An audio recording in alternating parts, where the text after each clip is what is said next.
All right, hello everyone, and peace of Christ to all of you. I hope you did miss me. I'm not sure if you do. However, I'm sure the Muslims they miss me at least. That is for guarantee. Uh, See, the Muslims always speak to us about God, Muhammad, Allah, Jibril. Okay, there is a requirement even for a person who is a human being to be accepted to be a prophet. Even for a human being, you see, even if you want to work in the post office as a mailman, still there is requirement. If you do not meet the requirement for the job, you will not be accepted. If we examine Allah, he will not be accepted to work for the post office.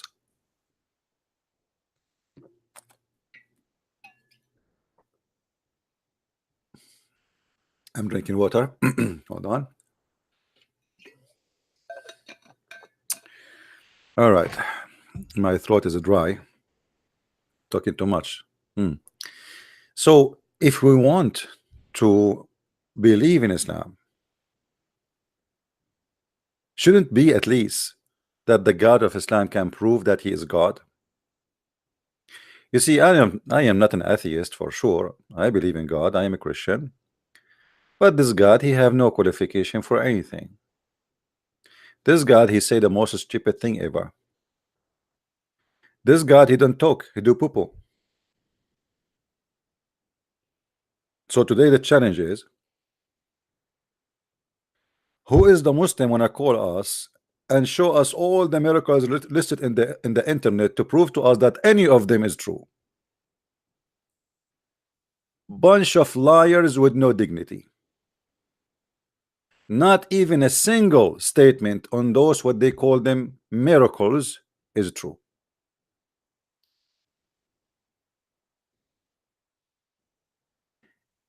And this is additional proof that Islam is not from God. Because if Islam is from God, why the Muslims need to lie, fabricate false miracles to make us believe?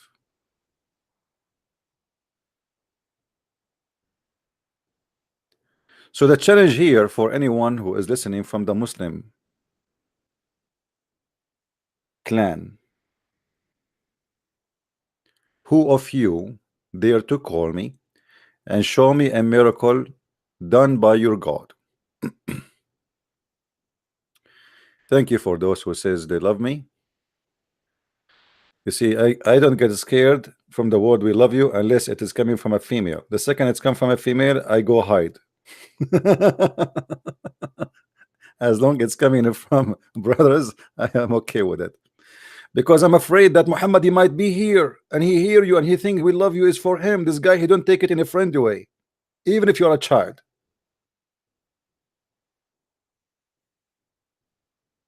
What if Muhammad is here and you say we love you? This guy is not Santa Claus. This guy, he take it seriously.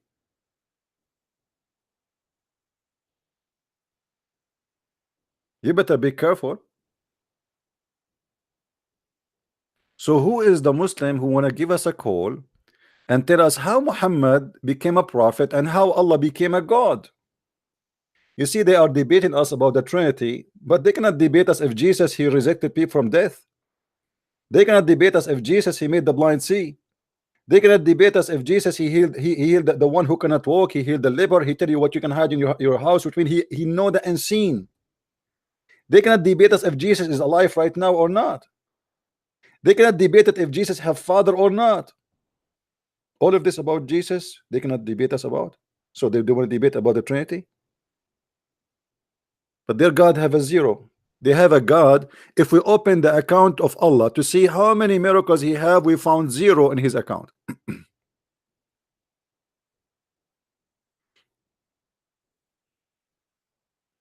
Hello.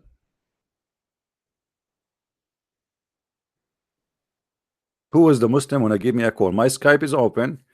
Please call me at the phone number of Allah 00000 Jibril 0 secretary breastfeeding for adult 0 camel urine for a drink 0 false miracles from Allah 0. Who is going to give us a call? How dare you to speak about miracles? Where are they? Where are they? I want to see them. See, I opened the internet for you. There's many websites here. Look at this one. Miracles of the Quran. You're right. Miracles of what? You're right. What? Look at this. Look. Colonies, animal language, spider web, minerals, atmosphere, breastfeeding. What? I mean, it is endless, man. Who is the one of you will give me a call and show me if any of those listed miracles in your website is true? Challenge. Please don't mention some she. Leave some she alone.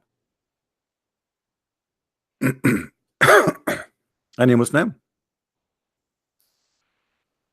All of those in the Quran. By the way, right now, as we speak, the first NASA spaceship landing on Mars. While Muslims are telling us about a prophet who went to the space, but he saw nothing. What he saw in the space, he saw a guy behind the door. He said, "Who is this?" I mean, have you ever heard of somebody who went to the space? From the whole space, he saw only a gate of a door, 7 gates. And each time he knocked at the door and they said to him, "Who is this?" Jibril, he says, "I am Jibril." "Who is with you?" "I am Muhammad." My friend, somebody speak to your God Allah and tell him to buy the face recognition software. It's made by the Jews in Israel. Even Jibril, they could not recognize him. Have you ever heard of an angel of God? They are seeing their boss, because Jibril, according to Islam, is the boss. The angels who they are guarding the gate, they say to Jibril, "Who are you?" Jibril, he said, "Look, what the heck? You don't know me, you idiot? I am your boss. I'm Gabriel." Brother and sister, when the prophet flied in the top of the donkey all the way to the heaven, he went with the under Jibril. And when they entered Jibril, he arrived to the fourth end of the gate. He knocked at the gate. The angel from behind the door, brother, they ask him, "Who are you?" And here you can see the investigation and the security. Allah, he don't take anything without security. So here Jibril have to prove that he is Jibril. And how he prove he is Jibril? He said, "It's me, Jibril." What the heck? He proved that he is Jibril by saying, "I am Jibril." That's it. And then the door opened. I mean, this story is so good to be true. Brother, sister, I am Jibril, and that's it. This is the proof. You are who? You are Jibril. Okay, as long as you are Jibril, get in. I'm going to go to White House now, and I will knock at the door. The Secret Service, they open the door to me. They say, "Who are you?" I say, "I am Trump." I said, "Okay, sir, go in." What a stupid religion. Do we have any Muslim caller? And always Muhammad, all his miracles, like he went to the 7th heaven 11, but nobody saw him. Not even his wife, who was sleeping between his legs. He went all the way. He came back. He took selfie. He said, "Selfie. Take a selfie." And not only that, in his way back, he did not come back to Mecca. He stopped in Jerusalem. And who was waiting for him in Jerusalem? Anyone knows? How many prophets was waiting for Muhammad in Jerusalem? Who remember? Anyone remember? Let us see your memory, guys, from those who were learning here for long. How many messengers was waiting for Muhammad in Jerusalem? 124,000 prophet.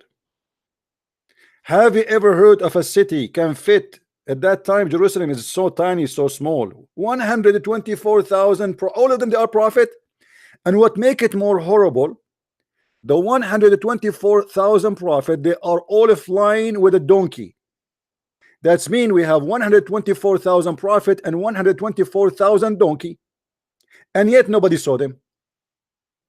Any historian report for us that there is a person came one day and suddenly we have 124,000 donkey and 124,000 prophet in Jerusalem?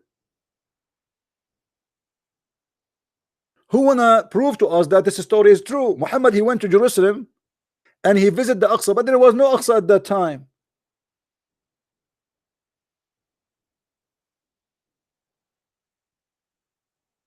I wish that the Prophet Muhammad, he took a selfie, at least to prove that he was there and posted on Facebook. Brother sister, when the Prophet Harun is Aaron in English. Look at the fantasy of Muhammad. When the Prophet Harun or Aaron, he died, do you know how many people there were in the funeral of Mr. Aaron? Who remember? Who remember? Anyone?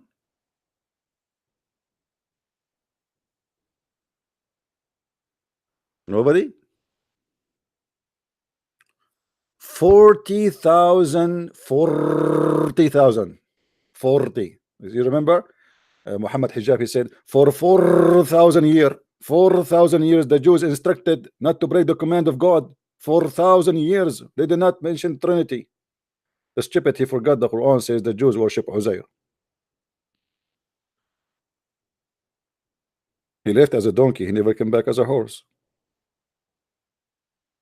So when Aaron he died, according to Muhammad, there was 40,000 guys. They went in his funeral, but the problem is not here. The problem that all of them, their name is Aaron. Guys, imagine Christian Prince, he died, and there is 40,000 Christian Prince in the funeral. It must be true story. I mean, this is true story. Muhammad is not the guy who say poo poo do boo boo boo. Muhammad is telling the story, and the story is true. 40,000 Aaron, they were in the funeral of Aaron. Sir, what's your name? Aaron. Next, Aaron. Next, Aaron. Aaron. Aaron. Aaron.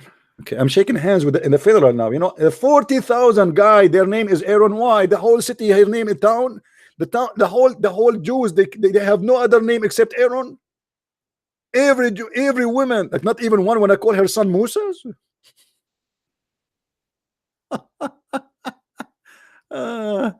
Aaron, nice to meet you, Aaron. I'm telling you, Islam must be true religion, brother. It is true. 40,000 Aaron.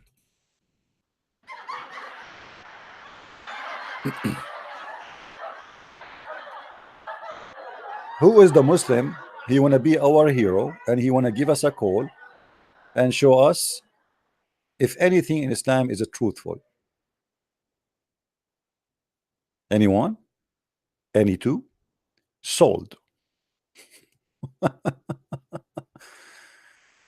Oh boy. When the Muslim they try to fool you with those miracles, they are assuming that you do not know anything about Islam, so we can fool you. And as you see, I am here standing, my Skype is open, or what I'm asking the Muslims to call me, choose for me from any who they call miracles. You see, the list is long. Choose anyone and let us see if it's true or not. It's a challenge. It's a challenge they cannot take. Any Abdul. Mayday, Mayday, a miracle of a Prophet Muhammad is needed. Mayday, Mayday, a miracle of Allah is needed. Mayday, Mayday, we have zero miracle until now. Hold on. Is that a bee? The honey of the bees? Guys, is that Muhammad? He have a miracle about the bees? Man, should I go there? Shall I go there? Muhammad, he have a miracle about the bees? How is that? Okay, let's see. I became so curious because I like honey. And the reason I like honey, because Muhammad, he have 13 wives, none of them she said to him honey. Looked like he was not honey at all. وأوحى ربك إلى النحل أن اتخذي من الجبال بيوتا ومن الشجر مما يعرشون. If. And look here, brother, and look here at the miracle. Quran chapter 16 verse number 68 69. And your Lord Allah reveal to the bees. Hold on. How Allah he revealed to the bees? Let me tell you how. The bees are now receiving Quran.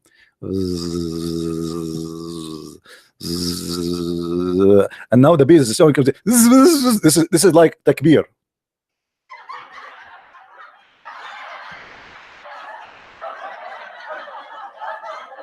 Allah he revealed to the bees. That is something. Okay, build your hives in mountains and trees. In what they build, and look here, and then eat. And look here.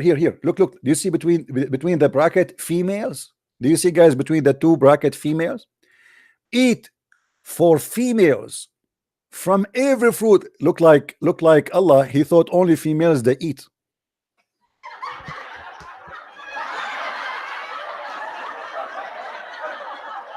This is true. This is true, my brother. I have a friend, I go and visit him, and I find always his wife and his mother-in-law in eating, and he is just watching. This is the true. And look how they put it between two brackets. Supposedly they are like, you are stupid and we are smart. Look. For the females. He said to who? For the females. Man, oh man. From every fruit and flow. For females again. Look how many times the females is repeated. I mean, this is a miracle.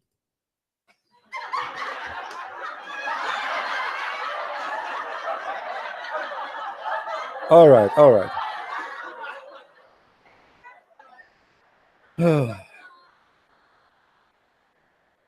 Let me zoom in with this website so we can make it better. Hold on. I'm sure you guys are.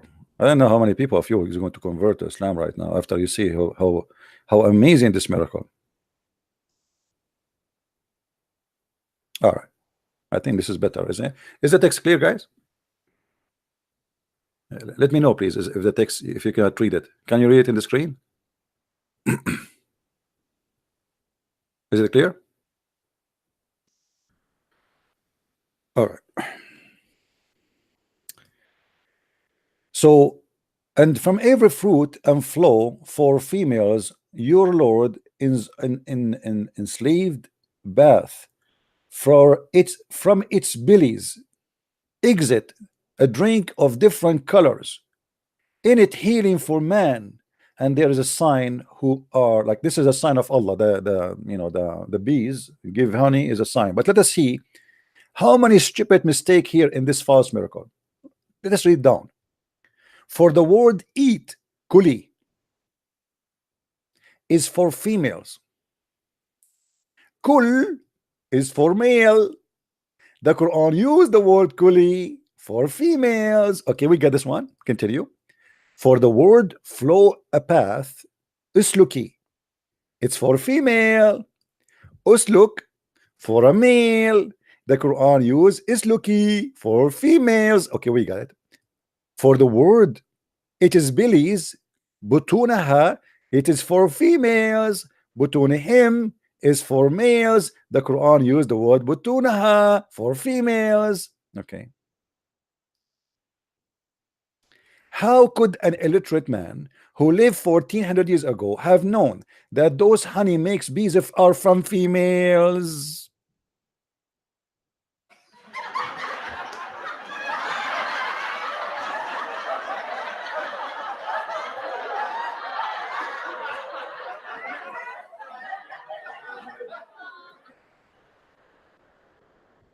Amazing, the stupidity. Abdul, for whoever donkey is listening, in Arabic we have only one word for bees, which is a female word. You donkey.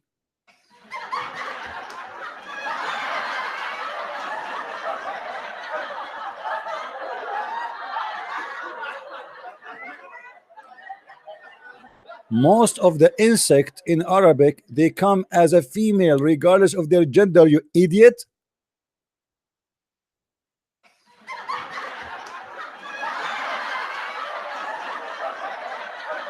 Who is the Muslim wanna call me right now and tell me what is the name of the bees other than the word nahl, which is in front of us? Anyone? You see how they lie to you? They say he's speaking about females. This is a word used, it's a generic word for all bees, regardless if it is male or female. The word itself is a female, but it's not about the gender. The same as the ant.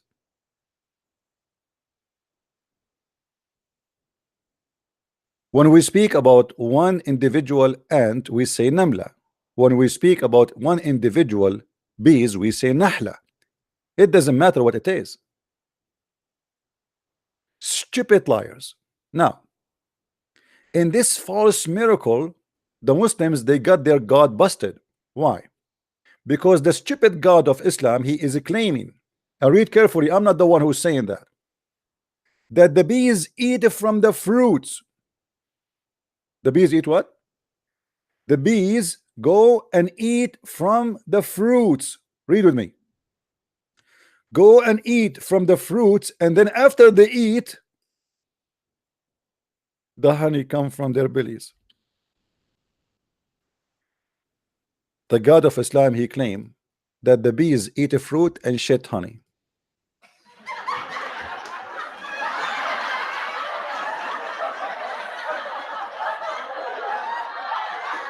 True story, brother. Brother and sister. The Quran teaches, brother, that the God of Allah, he said to the bees, he inspired them. He inspired them with. And the bees, they listen to Allah.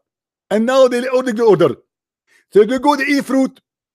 They go, they start eating fruit. And then they poo-poo honey.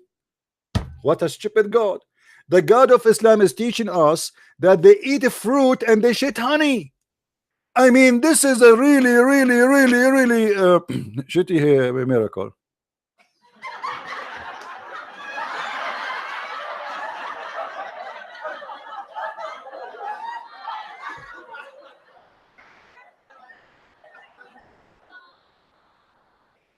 The honey come from their belly. You stupid. First of all, those bees who goes to eat, they don't give honey from their belly. The bees, they keep the honey in their tongue. The worker bees, they collect the nectar. They don't eat the fruits, and then they bring the nectar and they deliver it to other bees. So the one who ate, as you call it in the Quran, eating the fruit, is not eating. Secondly, it is not the one who made the honey. It is another worker inside the hive which is going to receive the nectar, and that one will work in the honey. So what it was a miracle a second ago, it turned to be Mr. Bean.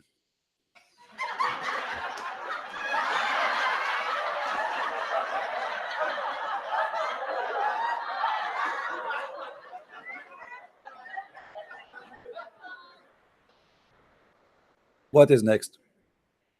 Who is a Muslim want to choose for us a miracle better than we choose by ourselves? Please do me a flavor, not favor. Who want to give us a flavor of Allah, something real? Until now, you Muslim, you fail to give us anything your God can do. Your God, he squeezed Muhammad 3 times, saying to him, read, and still Muhammad cannot read. Have you ever heard of a God like this?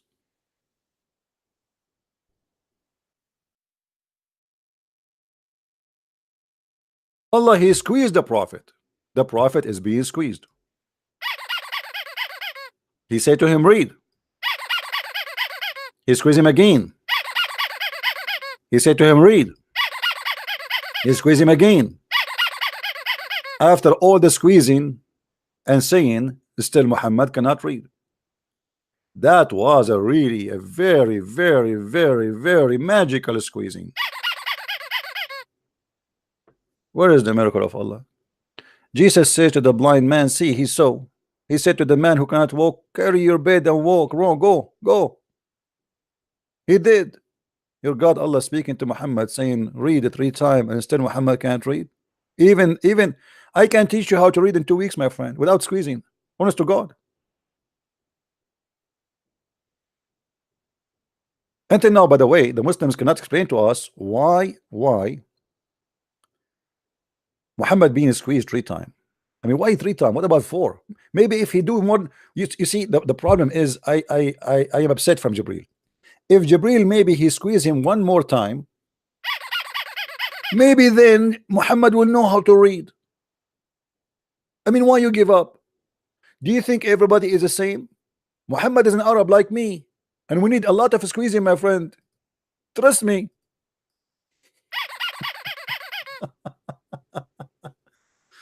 All right. The first miracle, it turned to be hocus. What is next? Who is the Muslim wanna call me and choose for us something difficult? Look how many. Look at this. Look at this boy. Breastfeeding. Eesh.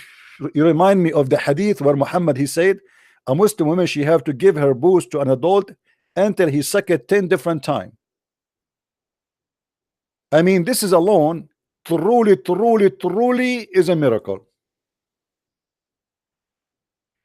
And I'm afraid, truly afraid, that if this verse is still in the Quran, a lot of men specifically will convert to Islam.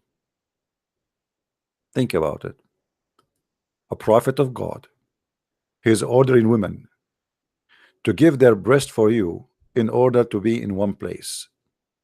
So think about this. You are going in a cruise ship, and inside the cruise ship there is like 6,000 people. 3,000 of them they are females. And now you will spend the coming 2 months sucking their boobs.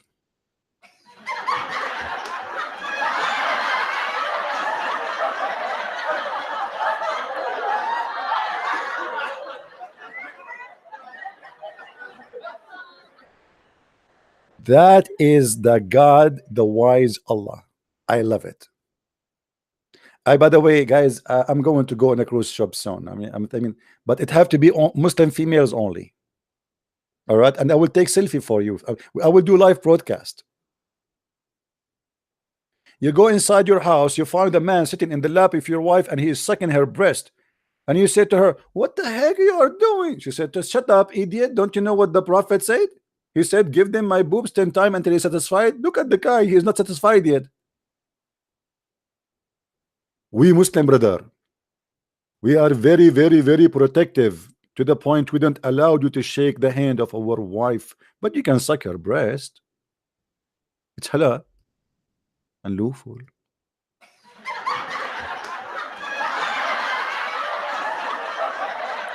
Who is the Muslim wanna give us a call? Look at the miracles. Look, guys, like interest. Look at this. Look, what is that? A zombie? What is that? Frozen in their final act. Man, mosquito. Even Allah spoke about them. What about the mosquito? The mosquito. And look how the mosquito.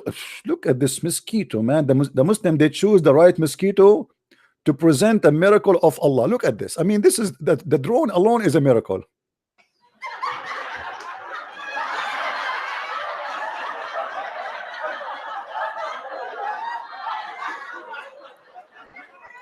Who wanna call us and choose a miracle of his choice? You can choose the mosquito if you want. I don't mind. I mean, mosquito, who care? Huh? What about the eye bubble? What about the poem? I don't even know how to read them, you see. Hello? Hello? Yes, my friend. Hey, CP, how are you? I'm all right.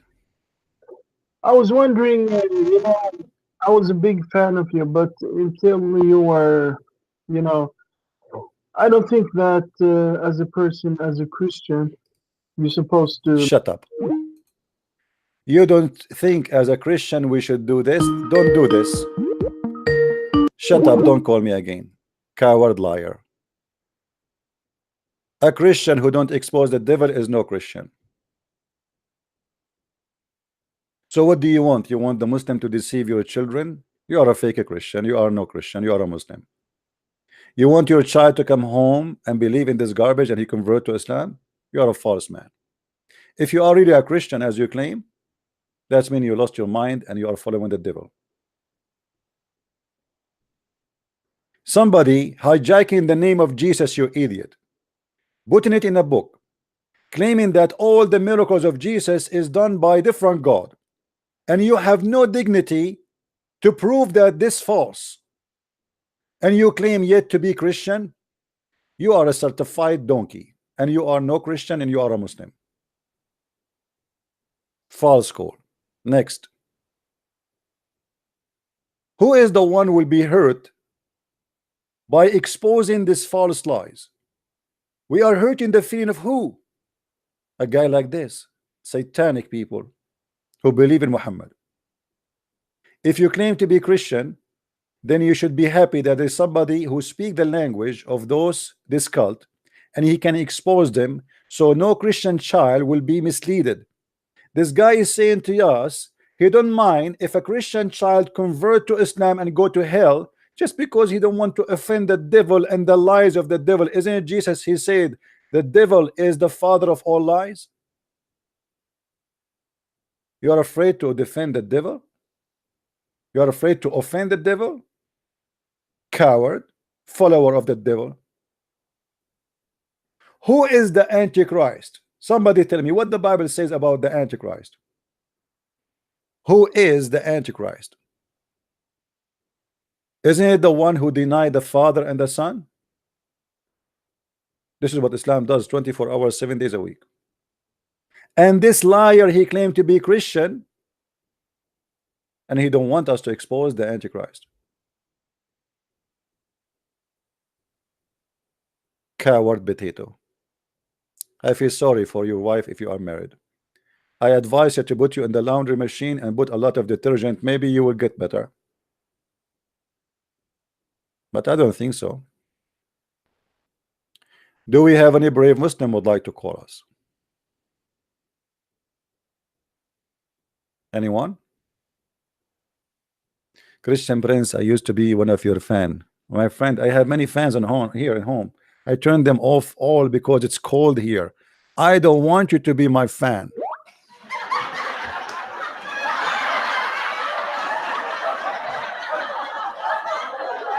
I used to be your fan, by the way.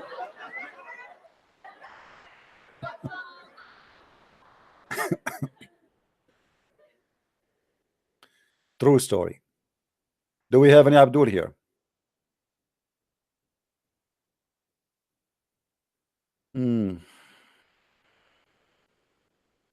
Anyone? Who is Abdul? He have the courage and the knowledge to call us.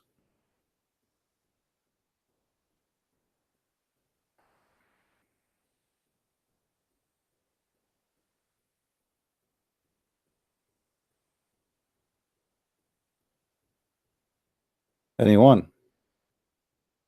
I'm looking at my Skype. My Skype is like crazy. You know, I have like hundreds of messages. All right.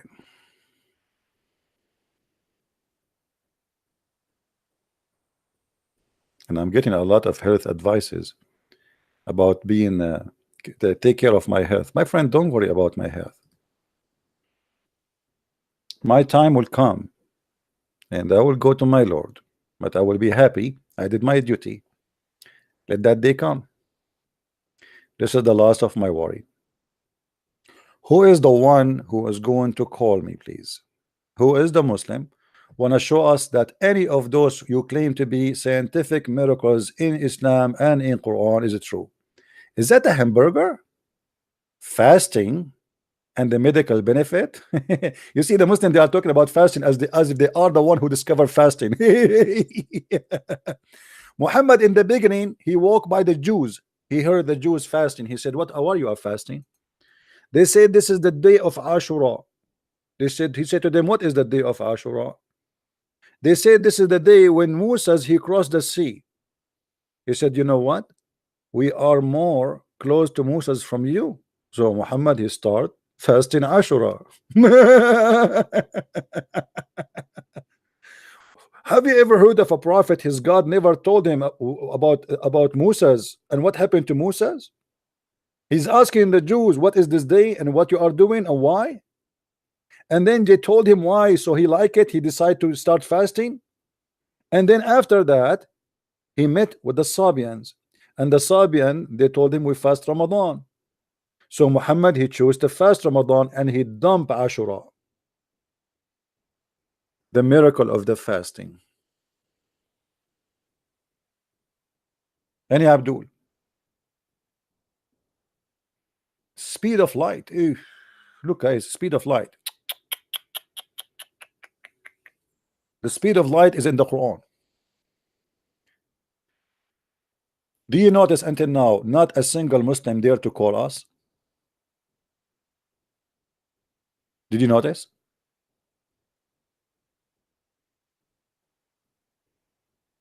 Why? Because they knew that all those miracles are hocus.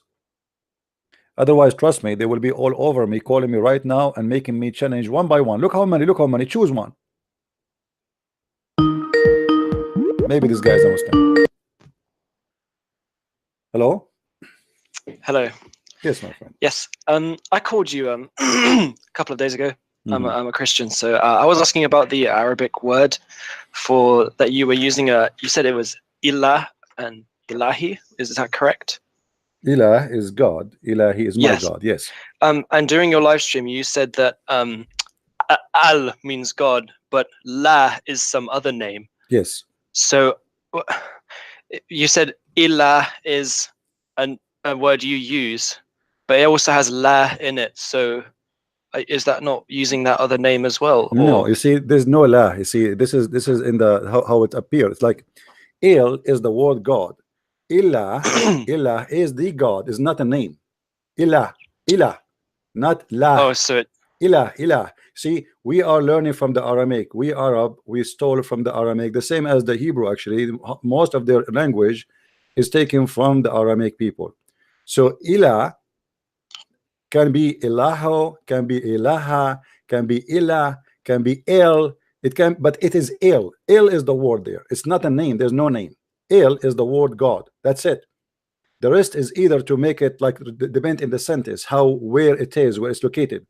But here, when you say alhamdu li lah, not li il lah, you know what I mean? So okay. la here is a name by itself. Il is the word God. Are you getting my point? So like in the Bible it says that Jesus, his name is Emmanuel, correct? Okay, il at the end, that's mean God is with us. What is the word God is il. All right, so you will see that all the names in the Bible actually they are not names. It is a sentence, means something. Like Abraham. Abraham is not if you ask a Muslim what Abraham mean, they don't know. Abraham is a word mean the one who crossed to the other side, the one who crossed the river, the one who crossed to the other side, which means he was with non-believers and he crossed to the side of the believers. So when we read names in the Bible, most of them they are not names. 99% actually they are not names. It is a sentence, it's a title, it's a statement. All right. Same as the name of Noah and his children and his name Adam. It is not really a name. So when we speak about God, you see in the Bible there's no name for God. God, he said I am who I am. Okay, so we don't have a name to talk about here. We are talking about the word is God. But for the Muslims, if you ask any Muslim, he say to you Allah is a name, correct? Yeah. They don't say Allah is a word mean God, they say Allah is a name. Now why they are saying all of it Allah is because this is how it's come always for them. They did not study history, they are disconnected, they don't even know what Moses mean, they do not know even what Abraham mean, they don't even know what Isa's mean, they don't know any of the names what they mean. And this is telling us, even if you go in the Quran, you will find the Muslim, they say that the father of Abraham, his name is Azar, but Azar in Aramaic mean fool or foolish. Yeah, I saw that. So this is stupid. So they have no idea. Islam have no ideas. It's a form. They stole the religion from other culture, and they adopt the names. And then because they are not learned people, they do not know what the names mean, and they get themselves busted. As an example, when a Muslim he says to you, "Who is the angel who brought the book to Muhammad?" Gabriel. Okay. Or they would say What, Jibril. what is Gabriel? Isn't it Gabriel a word, two words connected together? Yes. Okay. Why Allah his name have no eel in it? If Gabriel is the angel of the God who his name is eel, Yeah. what happened to eel? Where is Allah? If you go and count the names of Allah, you will find nowhere it says eel. Mm. Okay, what happened? Simply, Muhammad, he took what is written in the book of Waraq ibn Nawfal, and the Waraq ibn Nawfal, he used the old ancient Aramaic for al. So Allah, Mm. there's no eel. But if you go in the Quran, you will find all the names is connected to eel: Ishmael, Israel, Mikael, Jibreel. You know what I mean? Is everything is so eel is everywhere. But you ask the Muslim who is eel, they don't know. What Jibreel mean? They don't know. It's the Because same with the Messiah as well. Like they just use that word, and the they same don't know when what you it say means. you see when a Muslim he say al-Masih, you know, he just Yeah. you just admitted that he's God. Yeah. But imagine in their books they say that the word Masih, this is how much stupid they are, that the word Masih mean that he have a flat feet. What? Yeah, because they are connecting it to the Arabic word which masaha, which means flat, like, you know, it's white. So they say really? maybe he had, maybe they are guessing, they are not sure, maybe mostly he have a, you know, the Messiah, God, he sent the messenger who will walk between his nation with the flat feet. It's crazy. All right, did I answer, my friend? Yeah, I have a couple of other questions. If no one's calling you, I wanna focus on this topic today, which is the miracle of the Quran. If you have something about it, you know, we don't want to mix things in this video. Do you have anything about this? I'll come back if there's no one calling and with a question related to your topic. No problem. Yeah, I prefer. Right. Thank you. I prefer if we guys focus on our topic, so we keep it the way it is. So when somebody download the video later, is going to be only about this. Any Abdul wanna call me? Is those miracles are true? Flight, guys. The Quran speak about a flight. I want to see that. This is a new for me. Hold on.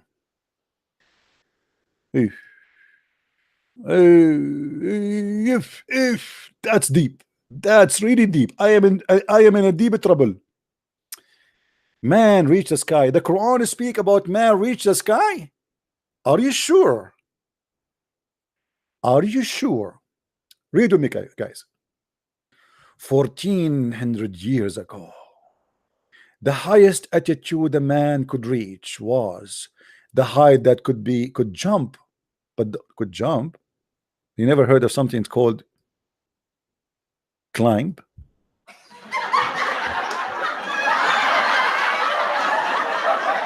Okay.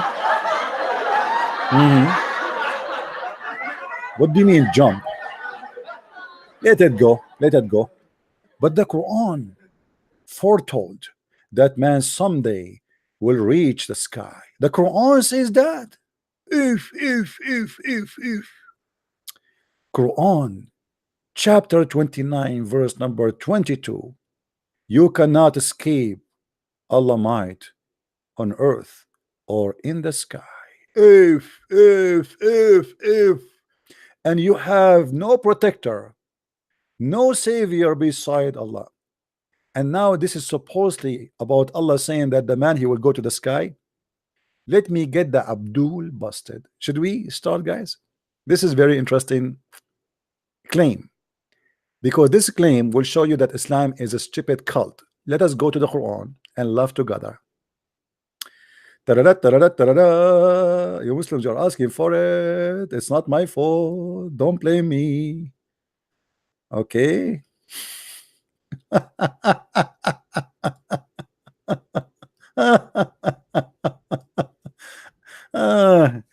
Unbelievable. I love it. The best comedy show ever is the Quran, brother. Let us see what the Quran meant here and get the Abdul busted. All right. يا معشر الإنس والجن.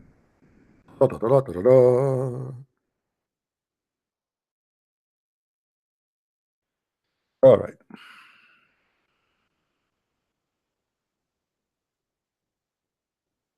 This website is not really good. The search engine is not helping.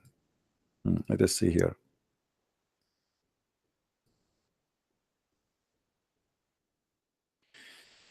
Okay, okay, okay, okay.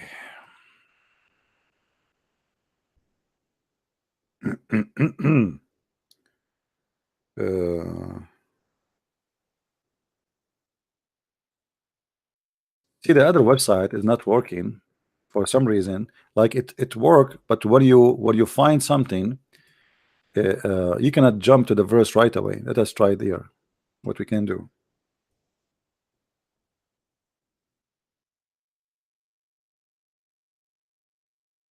What we can do.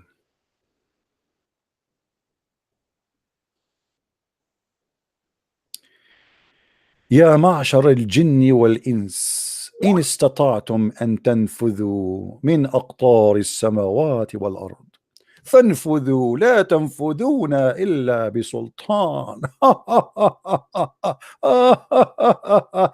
This is about God speaking. By the way, I will go to the verse they mentioned. Let me show you what the God of Islam is talking about. The God of Islam, he speak that when shaitan, any human, if they decide to go out of the zone of the earth, Allah will shoot their ass with the shooting star. And here specifically, he is speaking about shooting the genie in his ass. If you go to the verse number, let us see if we can find it in there in the English right away. Hold on. Oh boy. Chapter 55, verse number 35. When you try to fly out of the zone of the earth, you genie, Allah will shoot your ass with heat of fire, flash of brass, and you will not be able to escape. Abdul, right now as we speak, we have our NASA ship landing on Mars.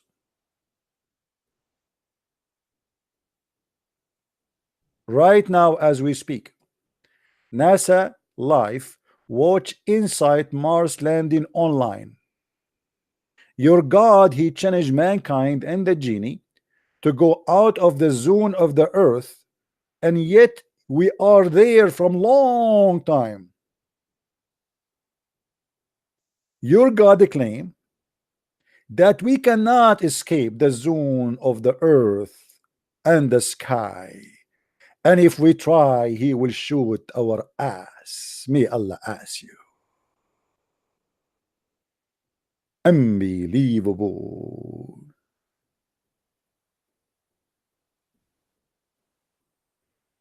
Let us read the interpretation for this word, so the Muslim, they will not say, I am making things up, brother.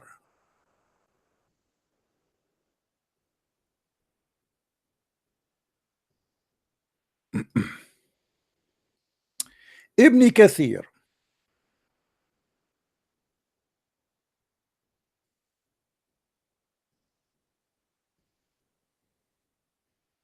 O assembly of jinn and man, if you are able to pass beyond the zone of the heaven and the earth, then pass beyond them, but you will never be able to pass them. I thought your God is speaking about a human being will go and fly. Your God here is saying you cannot, except with the authority of Allah. If you ask what does that mean, they will say to you only prophet they can do, because Muhammad, he went in the top of a flying donkey, correct? Meaning you will never be able to escape Allah orders and decrees, because encompass you will never be able to avoid the avert his rule and judgment, because you are surrounded by whatever you may be. And then he continue, it's also about gathering when the angels comprising 7 lions in every direction will surround the creatures. None of the creatures cannot escape. So guys, the angels will surround us from everywhere and we will see. Okay, now read carefully here. There will be sent against you showers of fire, which mean shooting fires, from copper, and you will not be able to defend yourself if you try to escape the zone of the earth. Do you see it? This is Allah's defense system. Here he says,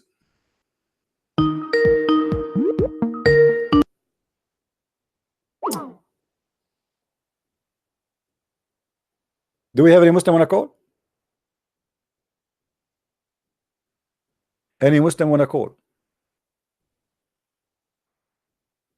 Before we continue reading, please, if there is any Muslim here want to correct us, prove us wrong, because we can change the interpretation for you, brother.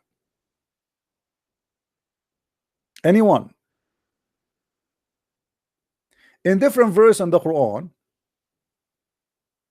says the following. Let us laugh more about the same story.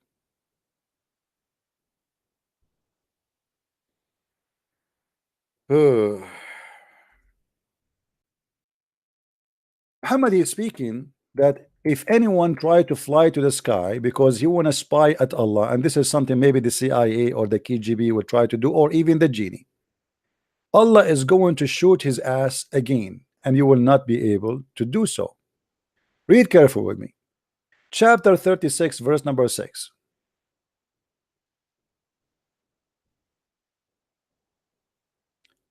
Allah tells us that He has adorned the lowest heaven with heavenly bodies for those among the people of the earth who look at the stars. So the stars, according to Islam, exist only in the lowest heaven. And He says, وَلَقَدْ زَيَّنَّا السَّمَاءَ الدُّنْيَا بِمَصَابِيحَ وَجَعَلْنَاهَا رُجُومًا لِلشَّيَاطِينَ. And we intended, we have adorned the nearest heaven with lamps, and we have made such a lamps as missiles to drive away the shaitan. Explanation. How we Allah drive away the shaitan? If the genie or mankind, they try to get out of the earth to go to the heaven, Allah will shoot their ass. Read with me. And indeed we have put the big stars in the heaven and beautified it for the beholder, and we have guarded it from every outcast shaitan, except him who steal the hearing. Allah teaching the Muslim that there is genie who spy at him. They try to steal the hearing. He pursued by clear flaming of fire against every rebellious shaitan, mean every insolent and unbounded devil, when they want to if it's drop on a news of the heaven. See, they want to spy at the news of the heaven. So when they try to spy, a person, fire comes and burn him. So the Quran confirmed that you cannot leave the zone of the earth and the heaven. If you try to do so, Allah will shoot your ass. Do you see it? And he claimed that sometimes shaitan, they might able to get close before Allah shoot them and steal some information, except such as a snatch away something by stealing. Except the one among the shayateen who managed to get something, which is who had, let us see, maybe this Abdul. Hello? Hello? Unbelievable. Guys, don't call me if you are not going to talk. So when a shaitan, he tried to spy at Allah, Allah will shoot his ass by a star. Now, how big the star and how big the shaitan? The shaitan, he live in the earth. How we can shoot a star? How we can shoot a star at a shaitan? Remember, Muhammad, he claimed that he tied up a shaitan to the column of his mosque. Why we need a star to knock down a shaitan in his ass? But did you notice here how they fabricate a lie and they make a miracle of something that does not exist, claiming that the Quran speak about the flying? The Quran speak about the opposite. If you try to leave the earth, Allah will shoot you.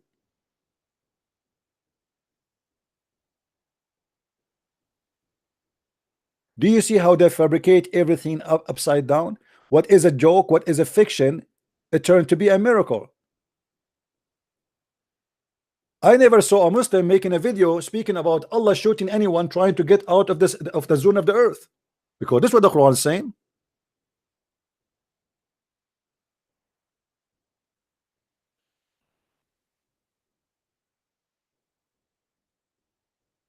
If we go to the interpretation 37:6-10,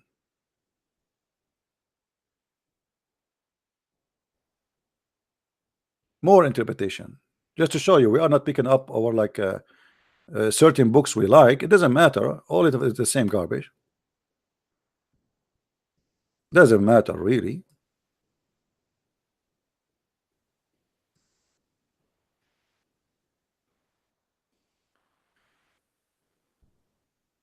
In different place in the fiction website, they will say to you there's a miracle about the atmosphere. Let us see what is the miracle of the atmosphere, just to show you how they lie. What is the atmosphere?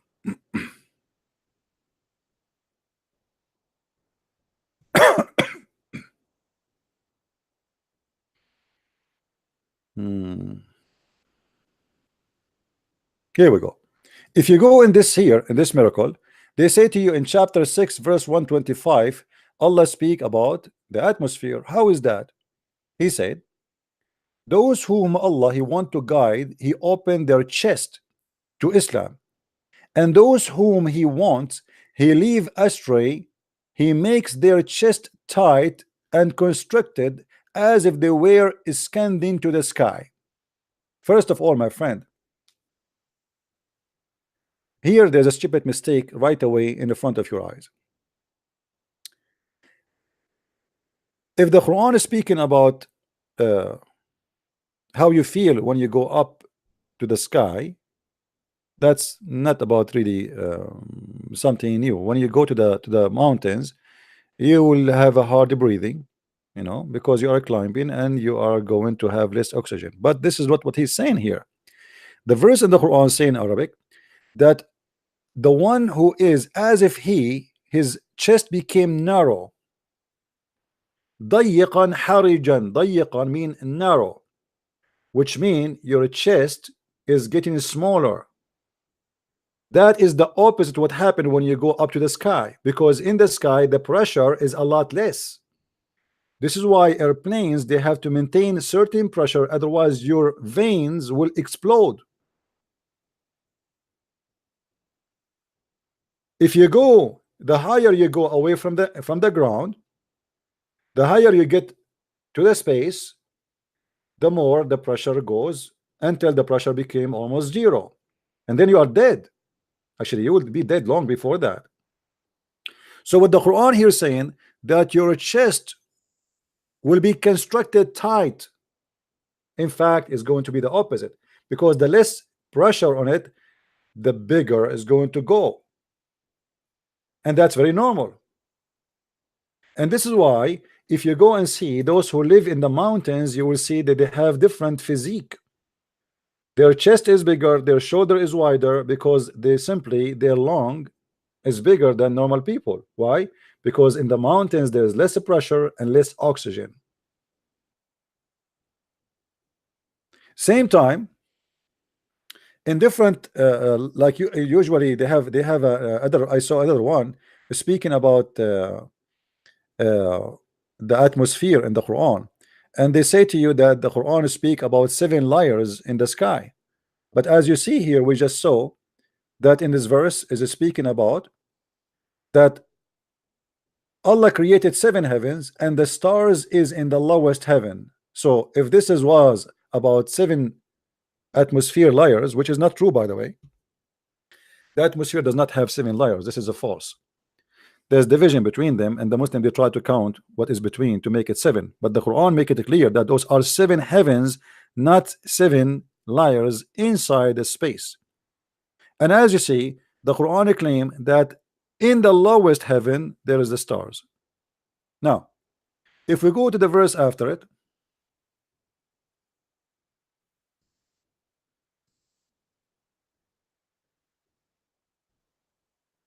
and we guard the sky from any shaitan who try to get out. How?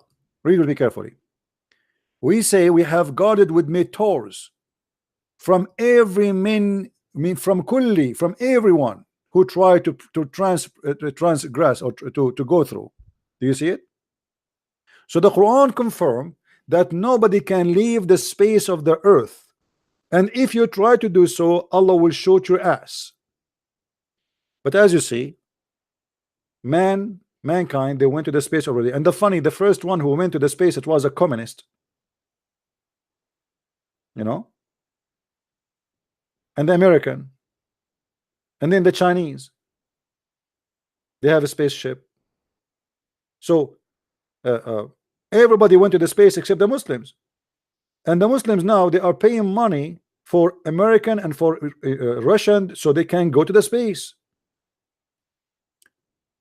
Why Allah is not shooting the ass of the Russian when they try to pass the zone of the earth, the zoom of the earth? If this is true, do you see it? Now this is alone, as long Muslims they speak about science, this is obviously very scientific.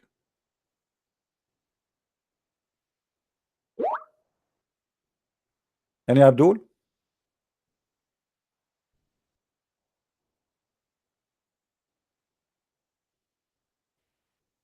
Anyone?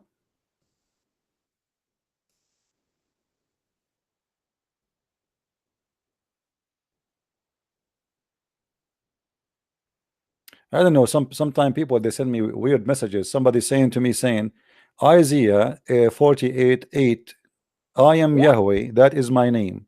My friend, Yahweh is not really, you see, it says my name, but it's not really a name. It is the word mean I am. Doesn't matter if it's capital letter or a small letter. And just to inform you, in the ancient languages, there's nothing is called capital letter or a small letter. So when God he says Yahweh is my name, that is not really a name. You need to educate yourself. That is a word mean I am, as simple as that. For you it sounds like a name because it's a foreign word, so you take it, you do the same as the Muslims now. The Muslim, they heard Abraham saying to his father Azar, so they thought Azar is the name of the father.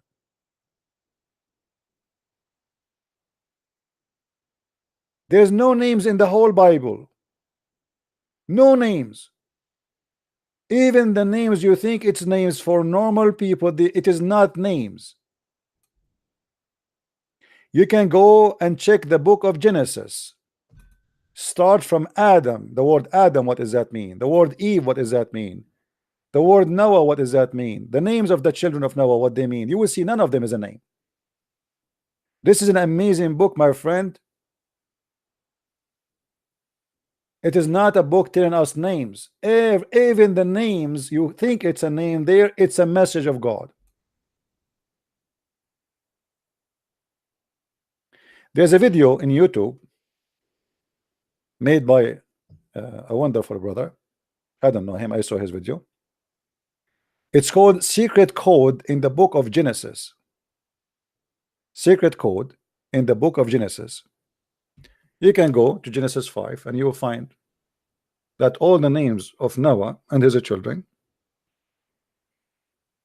all the names, all the way to Noah, sorry, all the names, they are not really names. Those are a wonderful message from the Lord.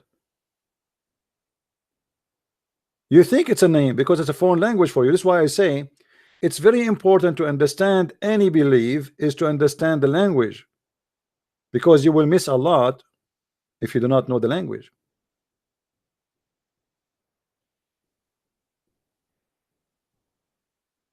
Do you understand me? Yes, it's a secret code. Why you are laughing? Let me show you. Let me get you busted. This guy is laughing. Our God is great, my friend. We do not need to create fictions and stories like you. You Muslims do that. We don't do that. Your God is a fiction God. He make up lies. Let me find you the video and let me show you if this is true or not. We don't fabricate things. In a second.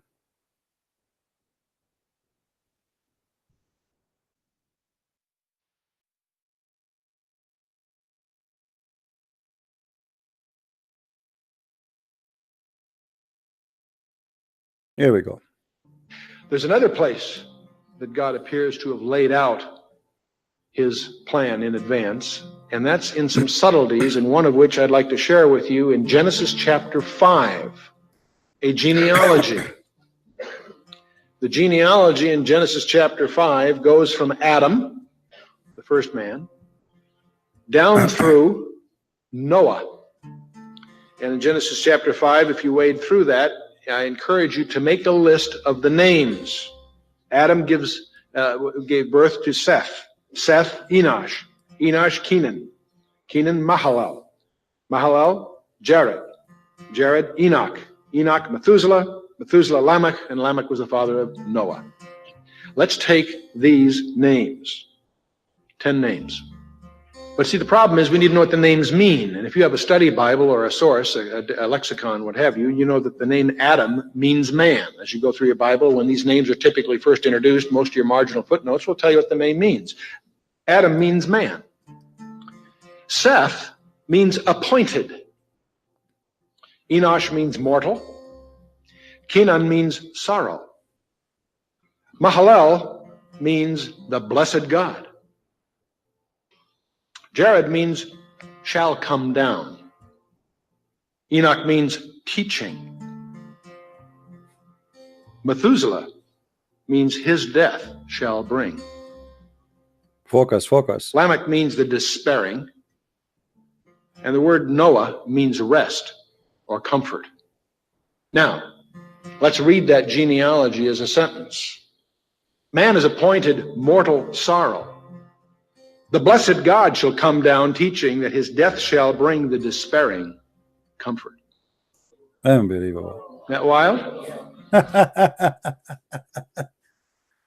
Unbelievable. And they say to us, where in the Bible it says that there is God, he is going to be the Messiah?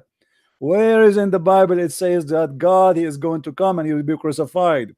Where Jesus says, I am God, worship me? Even the names, they witness to Jesus. As I said, they are not names, my friend.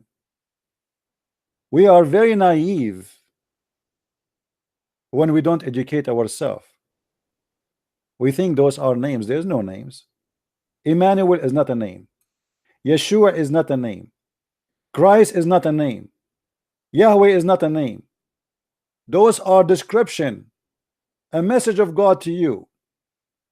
There's no name can describe God. No words can contain him. No letters can explain him. For he is a miracle. And God is a miracle, and this is what the Messiah is.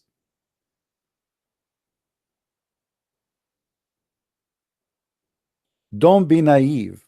We belong to the great God who no names can describe anything about him and his glory. God, he present himself by saying, I am the one who exists. I am the King of the kings. This is why the Messiah always he says, I am the Alpha, I am the Omega, I am the beginning, I am the end, I am the truth, I am the light, I am the resurrection. I am who I am. We have the true God, and they have nothing but a fiction God who will shoot the genie in his ass if he try to escape the sky. And must be a true story.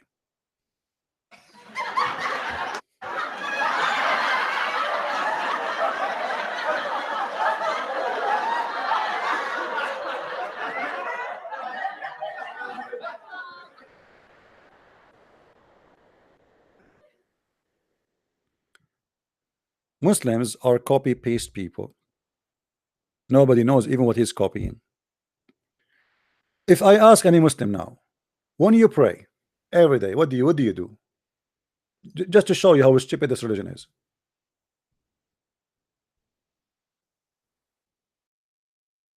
All of us, we knew that the Muslim Hello? Hello. Can you hear me? Your voice is low, my friend. Can you speak louder? I can you hear me now? I hear you. Go ahead. Yes. So yeah, I was watching your show. It's really interesting, and I just wanted to know what's your opinion on the linguistic miracle of the Quran. There's no Uh, such a thing, my friend. It's a lie. okay.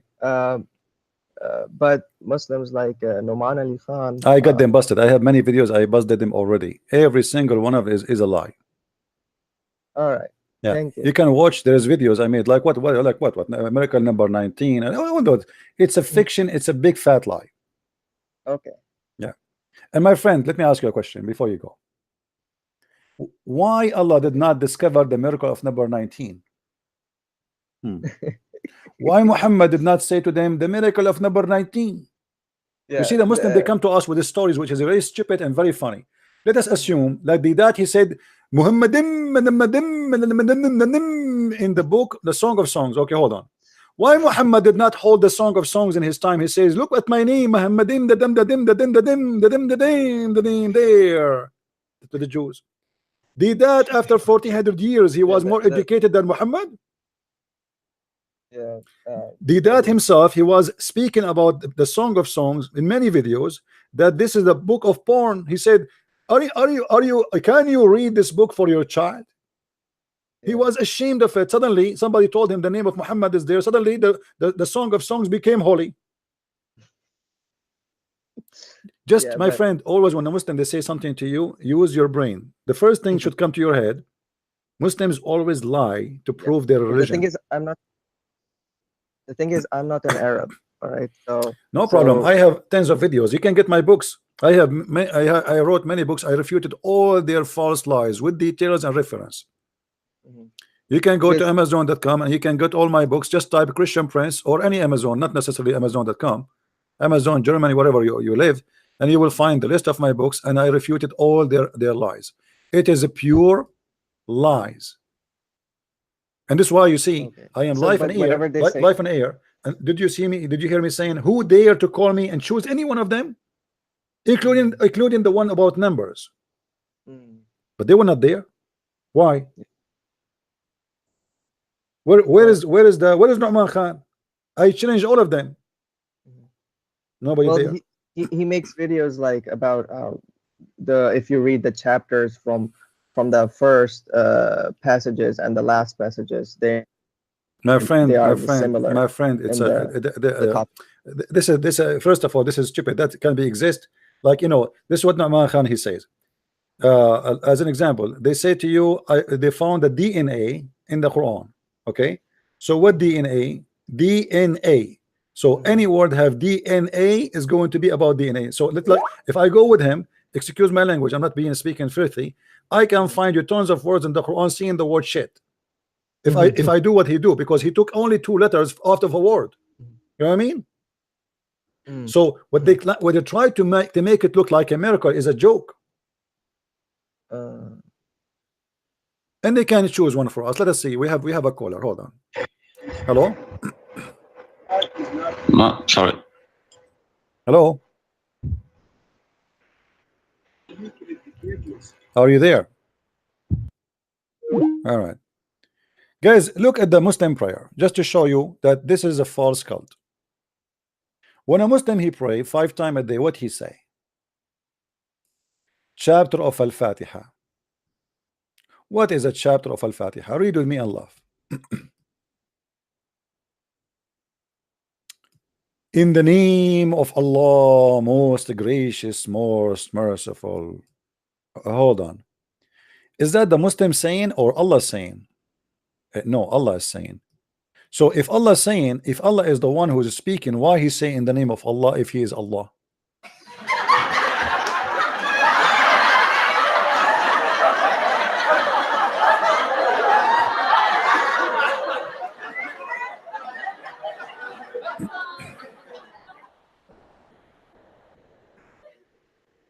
Allah then he says, praise be to Allah, the most gracious, most sustainer of the world. Then look at Allah. Look, Allah, he's stuck with the same sentence here out of word. Isn't you who just said here most gracious, most merciful. So why you are repeating the same sentence here? Are you okay, brother?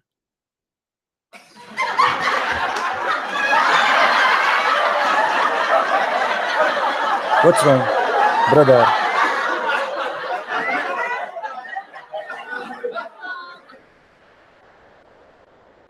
Now the funny joke did not stop here. The Muslim, he recite this 5 times a day, but this is not his own words. This is what Allah said. Why you are calling Allah saying to him what he said? Imagine you call me and you say, Christian Prince, in the name of Christian Prince, the most gracious, the most merciful. I am the one who said that.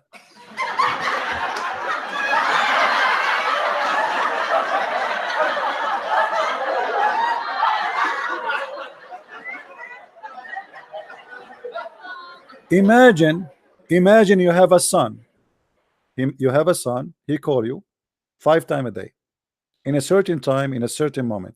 Tadadun, tadadun, tadadun, tadadun, you answer the phone. Before you say hello, he starts saying, Bismillahirrahmanirrahim, A'udhu billahi minash shaitanir rajim, Annanin, Annanabananin, Annananin, Annananin, Annananin, Nanin. Bye.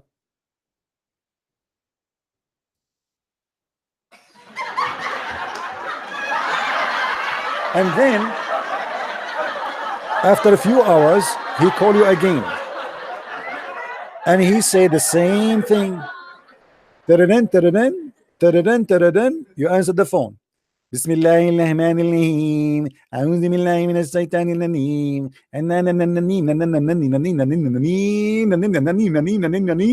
Bye.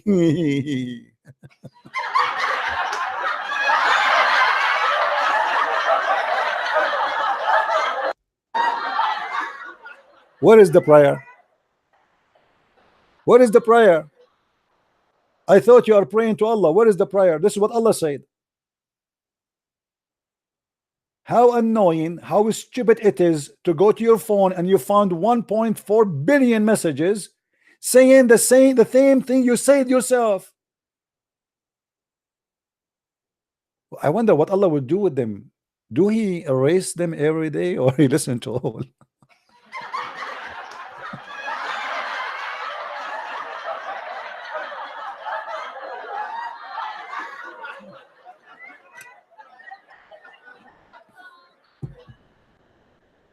Unbelievable. This is a religion? This is a religion? If this is a religion, what is cult? What is the prayer?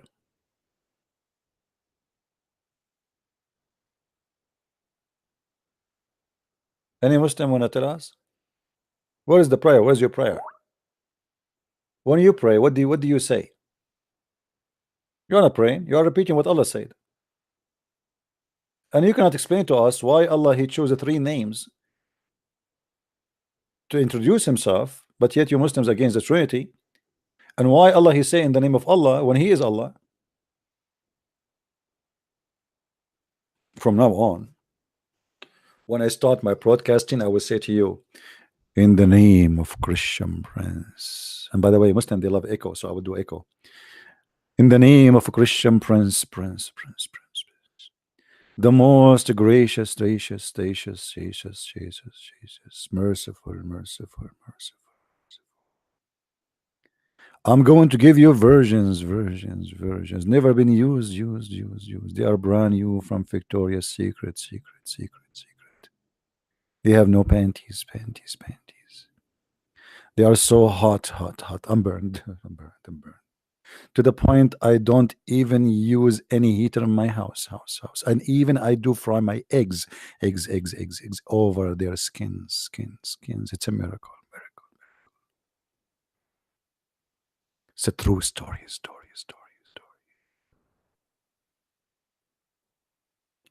My worshippers, I am God, worship me.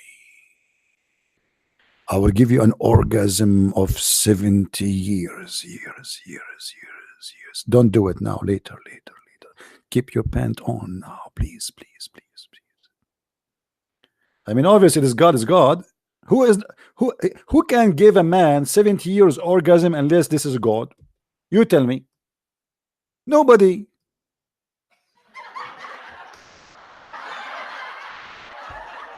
$70 orgasm.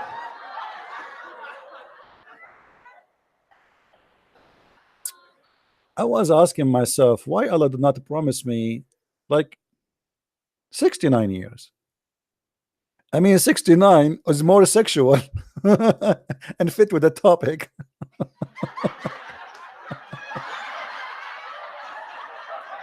Hold on. I just remember a miracle have to do with 69. Any one of you remember? Any one of you remember? There is a 69 miracle in the Quran. Let me help the Muslims and discover a new miracle in the Quran, brothers and sisters. If we go in the Quran, we will find the Quran says the following.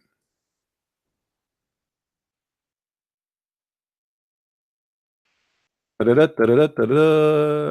website is really horrible. You cannot find anything in the search engine.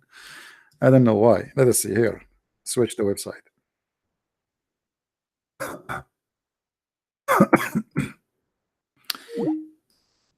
Why people they call me and they hang up? I'm not sure why. It's a miracle. All right. Look at this discovery. Chapter 69, verse number 32. It says that Allah will insert in the anus of anyone he don't like a long chain, and this chain is so huge. Brothers, sisters, do you notice that this verse speaking about the anus, yet it's speaking or it is numbered as 69? Obviously, this is a mathematical number and a miracle.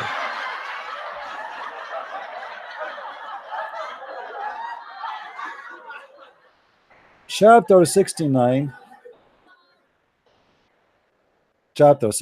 verse number 30. Read and laugh.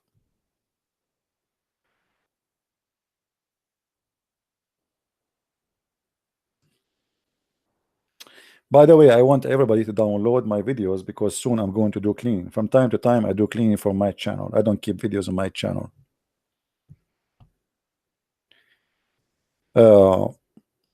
Let us read together. We need some special kind of action music in the background.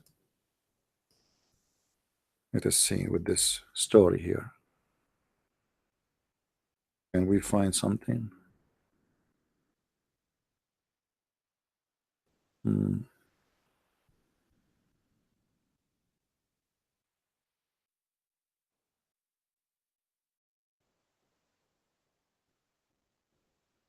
We need to look for something here. All right, look at this. Then fasten him on a chain, wherefore the length is 70 cubit. Oh.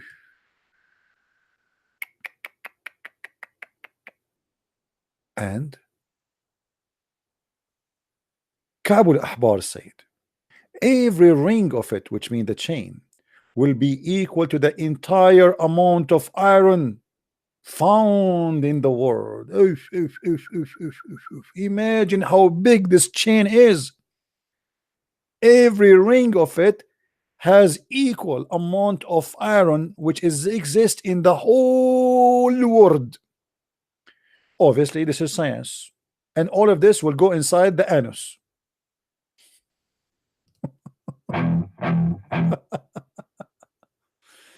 Then fasten him. Then fasten him, brother.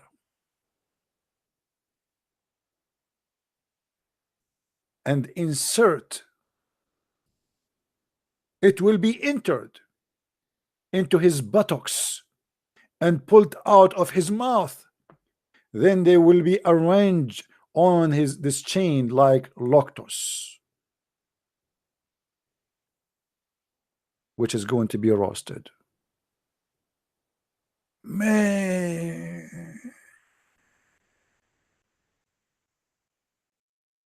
I was wondering where I saw that last time. You enter something into the buttocks of somebody, he is a human being, and then is going to come from his nose.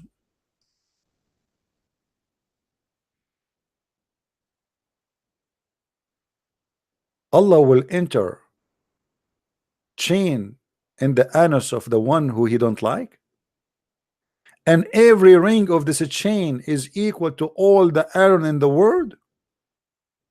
By the way, this is very scientific because obviously the anus is so big to the point it can take billions of tons of iron.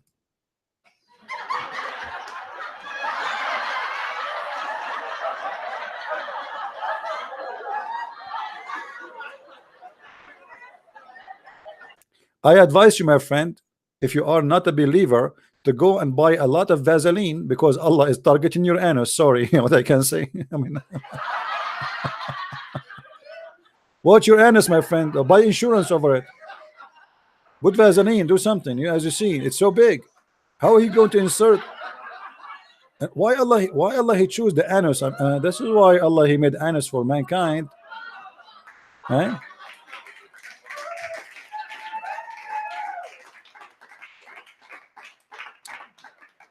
Until now, we did not have one Muslim calling us to prove us wrong. Did you notice? Did you notice? What is the Abdul who they are so proud about their religion? And what is this? Look at this. Look at this story here. If a drop of lead like this, the guy is describing the chain for us. The guy is describing the chain which Allah will insert in the anus.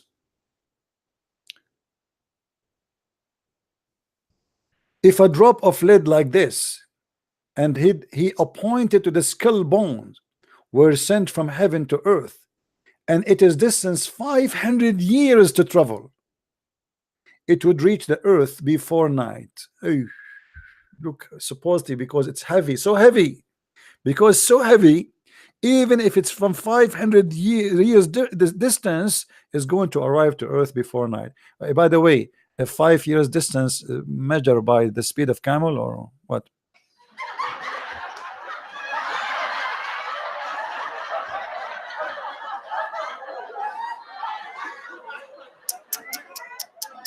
True story, brother. True story. Brothers and sisters, I advise you to protect your anus. You have a golden opportunity now to save your anus from the big chain. Say the Shahada. Repeat after me. Please, Allah, leave the anus alone. Sorry, this is not the Shahada. Man, I'm reading because. Okay. Hello? Hello, hi. It's Christian, yeah? Yes, this is Christian Prince with you. Are live on air. Who's with me? Okay. You're streaming right now on the internet, yeah? Yes. Are you a Muslim, my friend? Sorry? Are you a Muslim? I'm not a Muslim, I'm a Christian. All right. But I've got a couple of questions for you. Okay, go ahead. Okay. You showed us that webpage with those like miracles of Quran and all the stuff. Okay. And as probably as far as you know, I don't know much about the Quran. But as far as I found out, there's some mention of kind of a flat Earth theory. Okay. Because at some point in the Quran it says that the sun sets down in a muddy water, so right, it has to be some kind of a flat Earth that everything turns around. So how come on this webpage that you showed us, they are trying to show us the round Earth? Well, you see, the Muslim, they try to fool us if we are ignorant. It's not their fault. You see, if somebody scam you, it's not the fault of the scammer. It's the fault of the one who believe. Now, did you see where it says the Earth is round here in the web page? Show it to me so we can open it. Where it says that? No, there was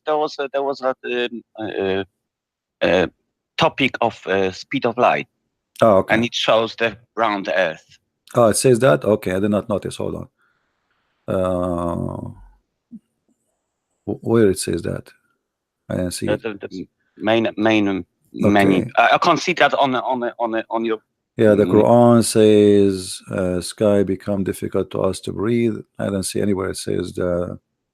Anyway, but the well, those people, you know, think is. But I know, like the Muslim, they say this is true. The Muslim, they claim. Let me find it. Actually, they claim that the Quran says the Earth is flat. Let me find it for you. But absolutely, this is the Earth is round. Sorry, not flat. Yeah. But for sure, this is absolutely false, and we can get it busted so easy. Oh, that's another example of miracle that never happened. Yeah, well, actually, it's the opposite. What the Quran says, is totally the opposite from what the Muslims they claim. You know, and I'm going to get good. You remind us of this, so we can show people that you know, we can get them busted regarding this. I'm going to find the link, or sorry, the web page where they say that. And Christian, there's a big problem with your stream. Your stream is about 5-10 minutes later. 5-10 minutes later from what? Yes, like you mean the I broadcast? Speak to you now. I know I speak to you now. Oh, yeah. But I will hear myself, and I will see myself calling to you in about 5 or 10 minutes. Maybe this is your internet. I don't know if this is no. I've got a very good internet. Really? I don't know why, because I have a good internet too. I live in Saudi. I live in Afghanistan, so we are the best. We have the best internet, my friend, in the world. Okay, here we go. I found here. Yeah. The Muslim, they claim in chapter 79 that the earth have the shape of an egg, ostrich egg. Let me see. And but the sun sets down in a muddy water. Yeah, this is a different story. Now we will focus on this one first. Quran. And this is a fabrication made by an idiot. His name is Zawadi, but he took it down. Fabrications like this. He took it down as soon as I got him busted. You know. Here we go. I found it. Let me show it in the screen. So, and I will answer you there. All right. I can't see that. Yeah, okay. Yeah, just go on the screen and you will see it. All right, my friend. Okay. This is, guys, what they are talking about.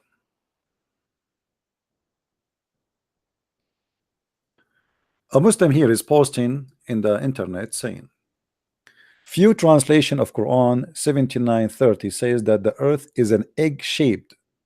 Few translation. That's a big fat lie. Not a single translation say that. Not a single translation says that. وَالْأَرْضُ بَعْدَ ذَلِكَ دَحَاهَا. وَالْأَرْضُ بَعْدَ ذَلِكَ دَحَاهَا. Let us go to the Quran and show you how they lie and get them busted. They claim that the word dahaha mean egg shape. It is the opposite. It's flat. The word daha mean immediate flat. All right.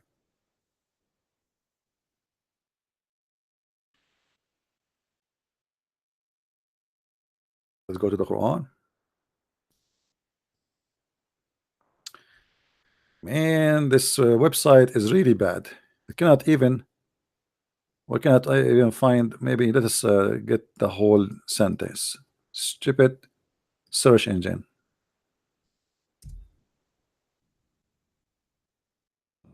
It's the same.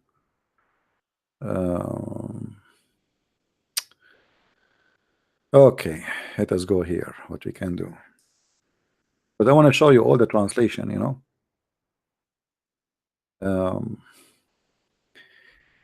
Chapter 79, verse number 30, as you see in front of you. Translation of Yusuf Ali. The problem with this website, that's why I'm not using it. When you click at the link, usually it takes you to the verse right away. But now, as you see, I have to screen all the way down. And this is not really practical. Let us try here.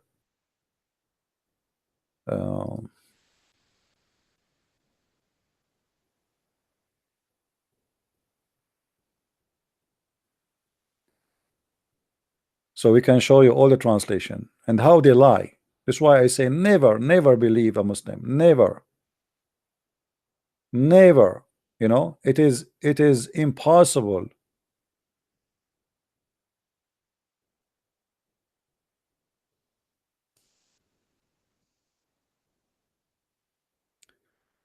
I will show you all the possible translation. I will choose them all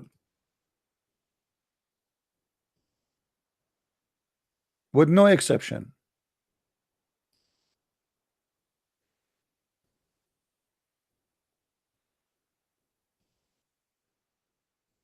I don't know how to highlight all one click, but look like it's impossible. All right, now we have them all. He spread out the earth. He spread out the earth. He spread out the earth. He stretched out the earth. He spread out the earth. He spread out the earth. He expanded after that the earth. He spread the earth. He extended the earth. He spread the earth. Go down more. This guy, he's just typing it in using Latin letters. By the way, this is how Muslim they read for you Quran. They claim that they are reading Arabic, but the fact they are reading this. وَالْأَرْضَ بَعْدَ ذَلِكَ دَحَاهَا. Hello? Hello? Hello. Yes. Hi. Yes, my friend. Go ahead. I thought you lived in the USA. You thought I live in USA? Yes. Isn't it USA in Afghanistan these days? What do you mean? What do you mean? Isn't it us now, American? We are taking over Afghanistan, brother? I'm not a Muslim. Okay. So what's your point, my friend? What do you want to say? I'm just joking with the guy. So I told the guy you live in Afghanistan, so it was a joke. It is a joke. Yes, it's a joke. Isn't it obvious? Okay. Yeah. Anything else, my friend? Yes. Doesn't the Bible speak of a flat earth too? No. Actually, in the book of Job, it says clearly the globe of the earth. No, It says that God he hang the earth on nothing, and speak about the shape of the earth. It says the globe of the earth. He hang the earth on nothing, which nobody know about that ever before. In which language? In the Hebrew language. What do you think? The you know the Bible will be written in which word? And those are Jews. And how about Genesis that God made the firmament to divide the waters below from the waters above? Yeah, and what is that? Well, this is how God separated, you know, separated the earth from everything around it. Which means, yeah, but waters above from waters below. The water means, above the firmament there is water. Yeah, like you know, God created all what belong to the earth. We have a cloud, we have the rain come from the cloud, we have many sources of water, but the main water it was coming from the ground. The water, the earth was covering the whole earth. So God he separate between and he made layers of for this earth. So now we have atmosphere, we have a cloud. This is all is a natural thing, yes, but is a creation of God. Okay, and it says that he placed the stars in the firmament. I don't even understand you. I have a hard time to understand. What? Say again. That it says in Genesis he created the stars and placed them in the firmament. And how is that big? How is it possible if the earth is a globe? I don't understand. What is possible? How is it so if earth is a globe? So I don't understand. What? Say again. Can you type your question for me in Skype? Type it for me. Okay. Type it. Okay. God created the stars. He put them in the sky. And what the problem? You know. وَالْأَرْضُ بَعْدَ ذَلِكَ دَحَاهَا. As you see here, this is Tafsir al-Jalalain. The Muslim they lie. They say it is about making the earth in the shape of an egg, but in fact it is about making it flat, which is totally the opposite from what it says. Yeah, I don't know what is the problem if God he put the stars in the sky for you. That is a problem for you. Where he put them? Do you think he did not put them in the sky? You think he put them in the kitchen? If you go in the book of Genesis right away from the beginning, it says that God in the beginning he created the light. He said let be light, and light was. And that makes sense. You will not see in the book of Genesis nowhere he says that he created the night, because there is no need to create the night. The night is darkness is already exists. Darkness is nothing. Darkness is the absence of light. If you go in the Quran, it says the opposite. It says that Allah created the day and the night.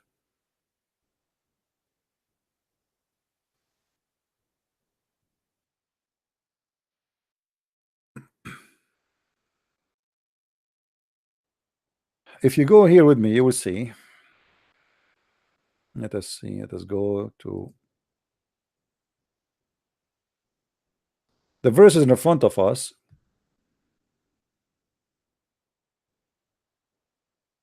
Confirm that Muhammad, God, he have no idea. Every verse, any chapter in the Quran is speaking of something stupid and something false.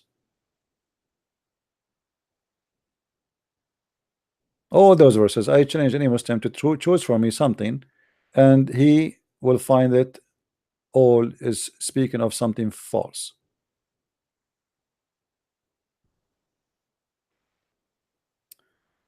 In chapter 13 verse number 3 it says وَهُوَ الَّذِي مَدَّ الْأَرْض.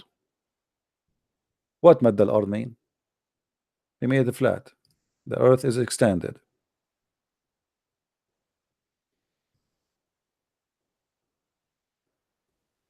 As you see, the Muslim trying to say, and then the Quran make another poo-poo. The Quran claimed that Allah he placed mountains in the top of the earth. And why he put the mountains in the top of it? So the mountains the earth will not move. And the Muslim actually they make a claim about this, saying this is a miracle because mountains they stabilize the earth, but this is not really what mountains is about.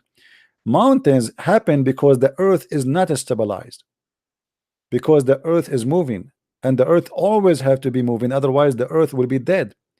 The magma underneath of the tectonic plate, if the earth of the tectonic plate stop moving, it means the earth magma is dead, and if that happened we are dead too. So when the Muslim they claim that Allah he placed the mountains in the top of the earth, if you go in the Quran it says he used the word autada. Allah he placed the mountains as nails, the same you fix your tent with it.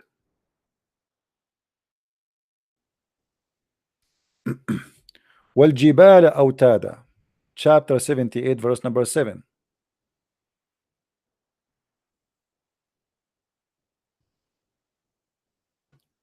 So Allah he placed the mountains in the top of the earth, and he made it as a pitches down in the ground. And this is absolutely the opposite from what we learn from science, that mountains happened from inside the ground, not from above. Mountains simply is the pressure of the tectonic plate or the pressure of the magma, which called volcano. There's many reasons for mountains to form. None of them is about mountains coming from above and somebody placing the mountain in the top of the earth.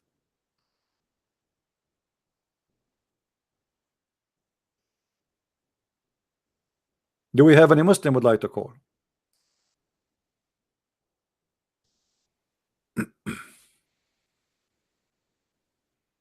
Do we have any Muslim?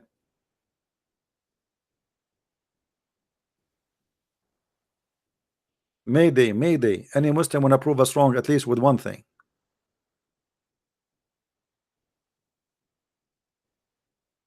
This is why the Muslims they pray in the direction of the Kaaba, because the Quran teach them the earth is flat. So wherever you go, you are going to face the Kaaba.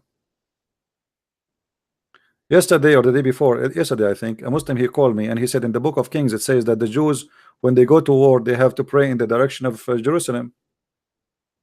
Yeah, but does not mean they are facing direction really.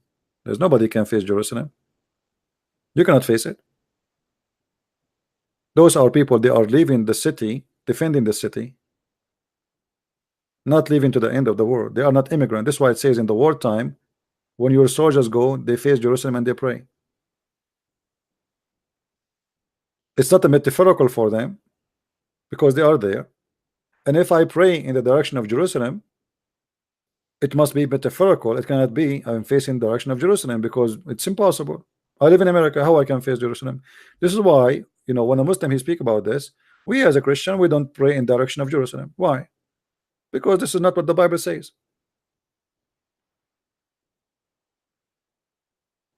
Did you ask yourself why Christians don't pray in the direction of Jerusalem? We don't.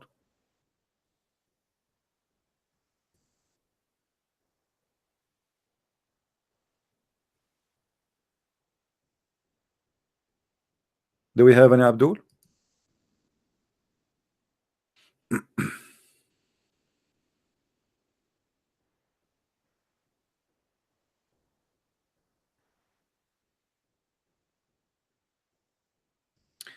If any Muslim would like to call, I promise you we will be nice to you. We will speak to you with respect.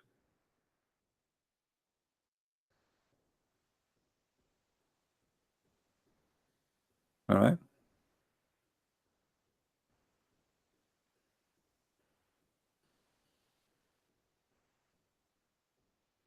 Somebody saying to me, how Islam enter into Somalia? My friend, how Islam entered into Somalia, how Islam leaves Somalia, that's not my business. Somalia, because of Islam, became a hell. Go and see what happened to Somalia because of Islam. Don't you see? This is the question. Why Somalia is horrible because of Islam? Today and the day before and the day before and the day before and the day before, every day there's suicide bomber. Why? Because it is a Muslim country. As simple as that. Yes, my friend.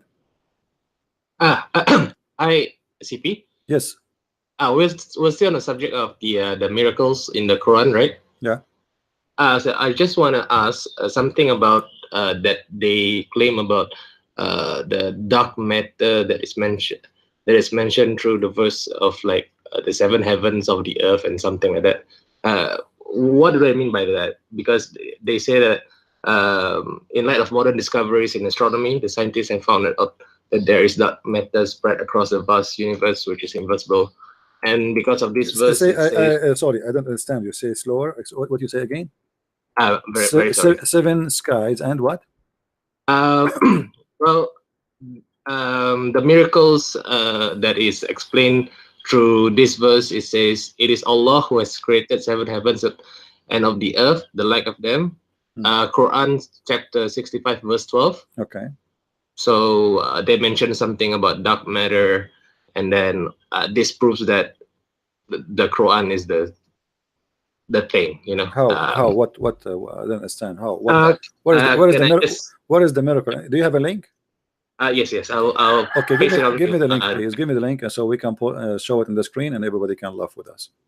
Okay. Thank you. I guarantee you. I guarantee you, I'll laugh. Okay. Okay. Thank you, CP. All right. I'll message you now. Okay. Just send me the text, please. Okay. Okay. Thank you. There is many things. I feel sorry for the Muslims. There's many of them. They are victims of other Muslims who they lie, fabricate miracles. You see, first of all, the Quran says that Allah He created seven earth and seven heavens. Where is the seven earth?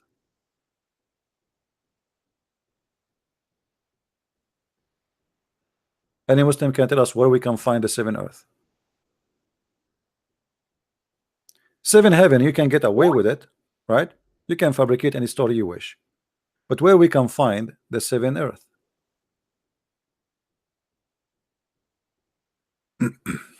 All right, he sent me a link.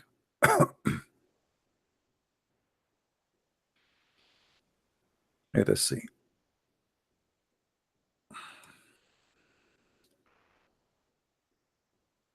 Miracles of Holy Quran. movement of the earth and other mystical bodies. Tara Jibal is Subha Jamaat. Okay. You see, first of all, here, this verse here in front of us, the Muslim, they lie. They are trying to say to you that here, let us read together. Due to many misconceptions, the old time, like considering the sun and the moon are as God worships, the Almighty Lord remind the ignorant once of reality of the universe and things presented in AG. It was normally through the mountains are always steady, stable, and never move.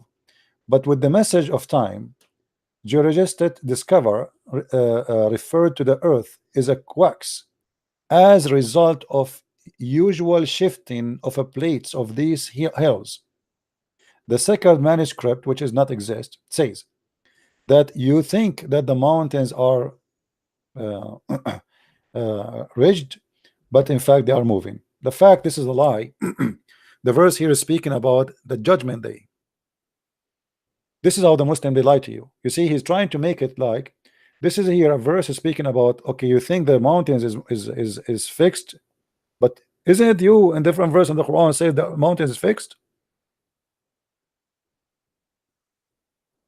Isn't it you who say it in different verse in the Quran the mountains is fixed? So how it's fixed is not fixed here.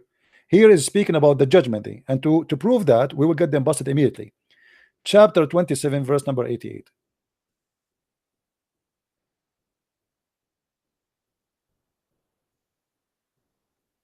As you see, this is the Muslim website, this is the interpretation. I have nothing to do with it. Whatever there is there. We will read it together live. And this is Tafsir al-Jalalain.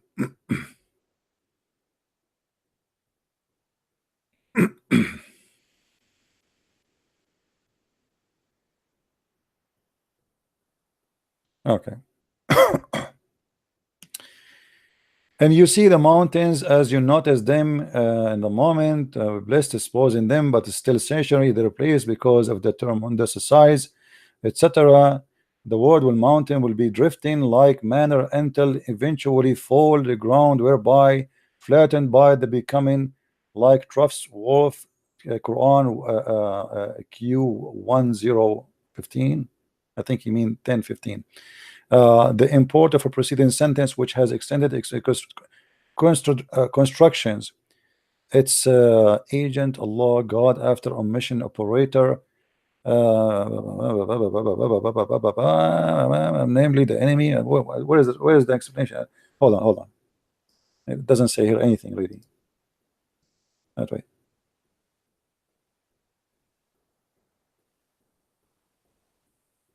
Okay, flying, creation. You see the issue here, it shows us only the verse. Let us go to the whole chapter, the whole interpretation, so we can read. This is about the judgment day. Let us go to Ibn Kathir, because Ibn Kathir, he will show you the verses before it and the verses after it and give you the whole explanation.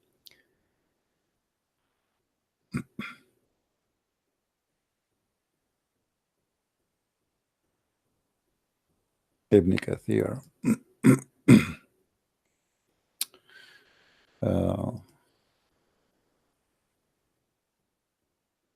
Always when a Muslim says something to you, go check their scars and you will see how the lies always is get busted.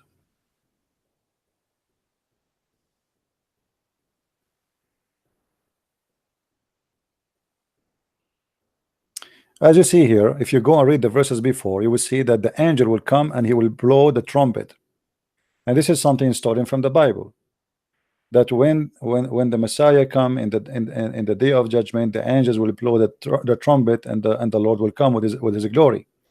Then here it says, here is speaking about other prophecy of the judgment day, that the false Messiah, the Antichrist, will come and he would do this and etc. and he would try to destroy the Kaaba, blah blah blah blah blah blah blah blah blah blah blah. And here that Dajjal will emerge from the Ummah and etc. for 40 or blah blah blah blah blah blah. So this is all as about judgment day, as you see. Then we go down. Then the surah trumpet will be blown, and no one will hear it but the one who tilt his head to hear the sound. means it will tell. So this is about the judgment day again. Okay. All of this is about judgment day. Read with me carefully. And you will see the mountain, you think they are solid, but they shall pass. They shall pass in the future. They shall pass. They are not passing. They shall pass away as passing away of the cloud. Chapter 27, verse number 88, meaning you will see them if they are fixed, if they will remain as they are, but they will pass away as passing away of the cloud. They will move away from their places. This is like the ayat, and he quote the other. All of this here is explain what the judgment day. Read very carefully. And they ask you concerning the mountain, say, I am the Lord who will bless them and scatter them as particles of dust. Do you see it? Did we prove it now that this is have nothing to do with what they claim? Guys, is that clear? This is about the judgment day. Allah saying supposedly he will destroy all the mountains. You think those mountains are going to stay? They will pass like wind, like a cloud. All right. So this is the first lie. We got it busted. What is the second one? In light modern. Okay, let's go down to that page you sent me. هو الذي خلق الليل والنهار والشمس والقمر كلهم في فلك يسبحون. Chapter 21, verse number 33. The mistake here, and this is the Muslim translation I'm going to use, as you see in front of you. Let me make it bigger, the text.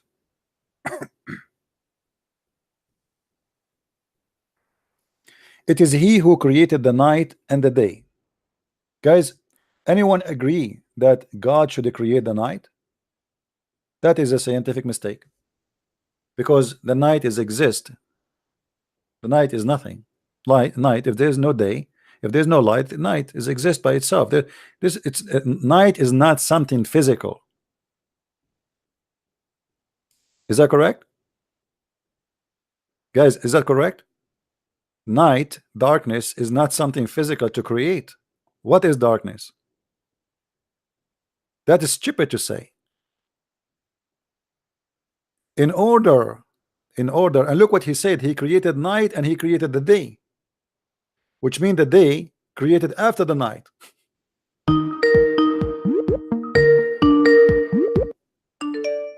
I think a Muslim trying to call. Hold on.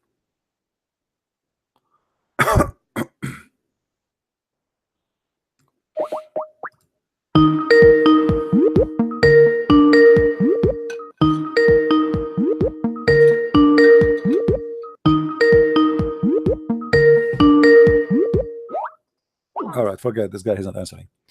Then he say here,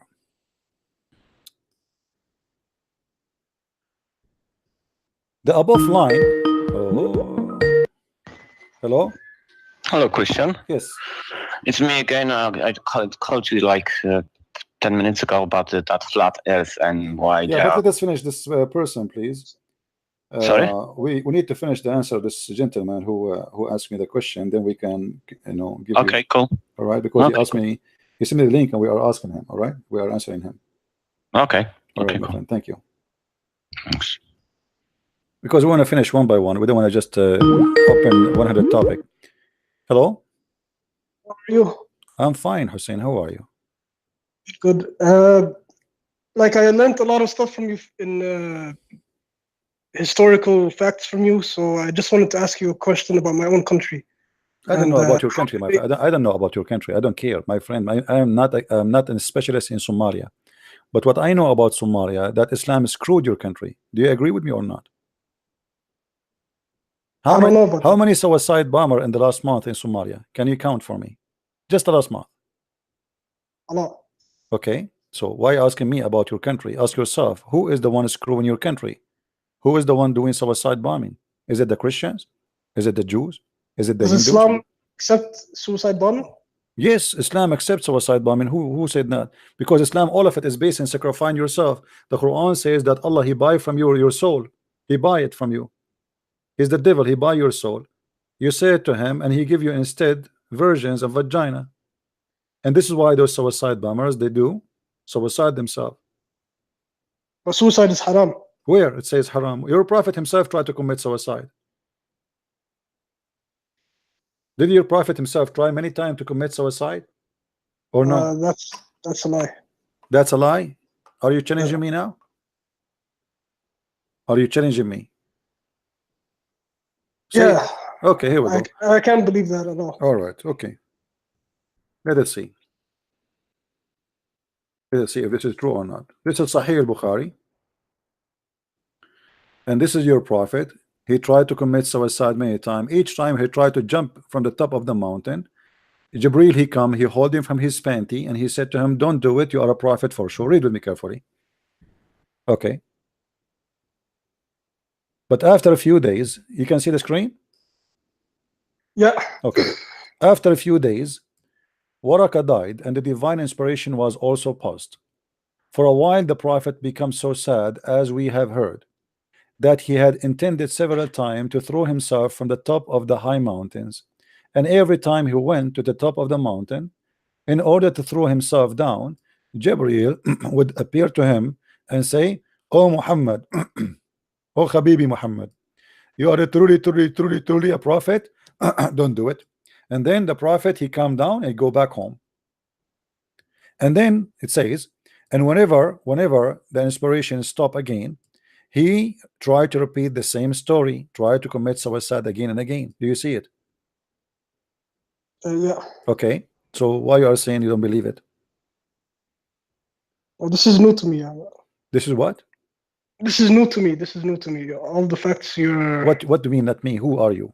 Not me? This is your prophet, not you. Yeah, your prophet. No, I mean, this is new to me. New to you. Oh, okay. But you know, thanks God. I mean, sorry, thanks Allah that the angel Jibril, he appeared to him in the last moment and he held him from his bikini before he threw himself. Otherwise, we will have a suicide prophet now. What if Jibril, he was stopped in the traffic by a police man, give him ticket, and he was late to hold the bikini of the prophet, and the prophet, he jumped from the top of the mountain? What do you do? By the way, the prophet is not from Somalia. This is all stupid shit that I never. I agree with you. This is you know, which one is the shit for you? Which one is the Muhammad is jumping or Muhammad is crazy?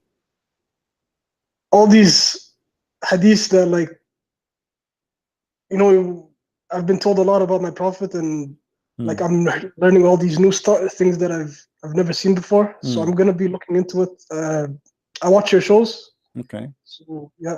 But don't do what the prophet do. I mean, just be. I know. Smart. Yeah. Of course not. Okay. No. Because I'm not there to hold you. You know. Yeah. Okay. Anything else, my friend? No, I'm just. But I appreciate your channel and thank thanks. you. Thank you. Take care.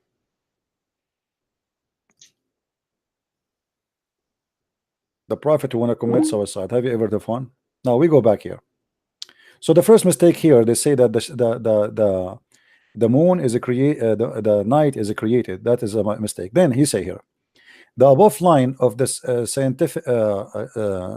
scientified script indicate the vastness of universe in sense that generally used to take the sun and the moon as a stationary some years ago. But the new science.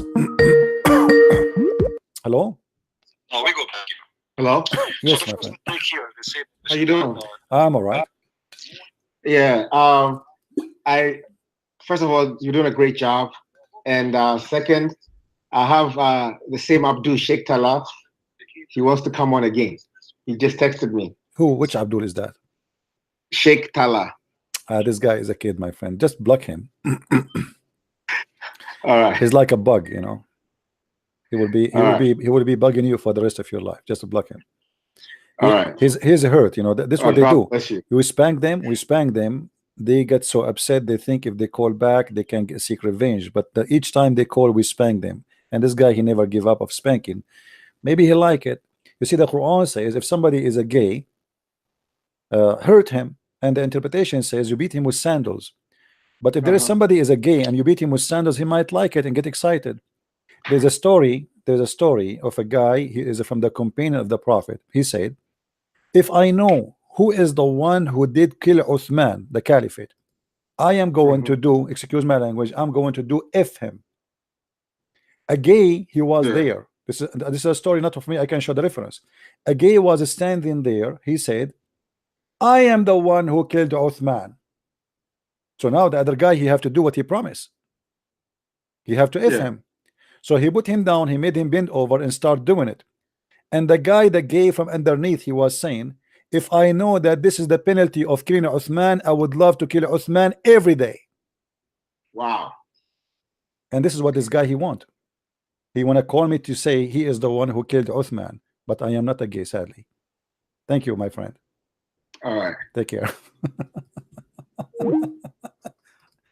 If I know that this is the punishment of killing Uthman, I would love to kill Uthman every day.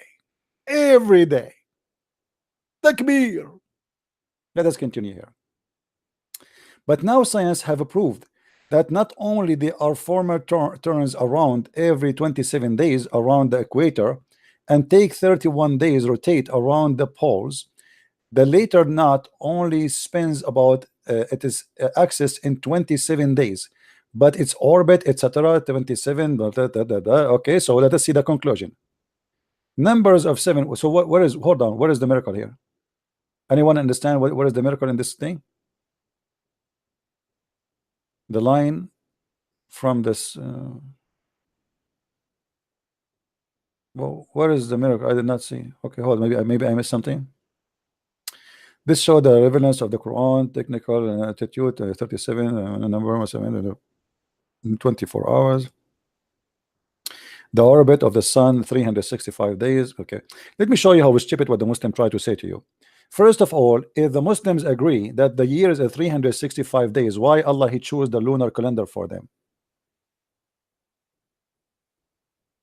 If Allah he knew that the year is 365 days, why he is choosing the lunar calendar? Secondly, they say to you that the word qamar in the Quran repeated 27 days, which is absolute lie, because there's the Quran, you see. I don't want to go there, but we have to. Let us show you.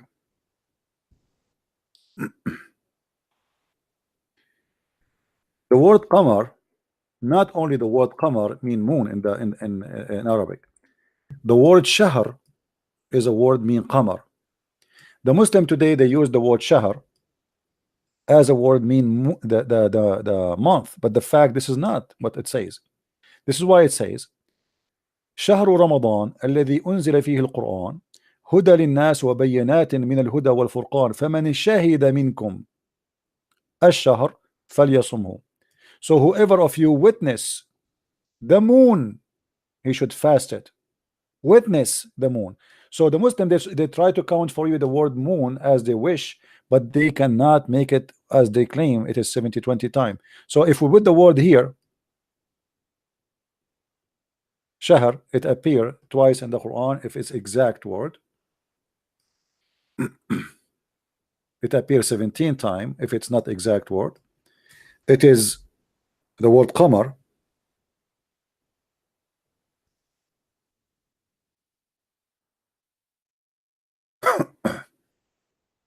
Never exist even one time by itself unless we make it al-qamar.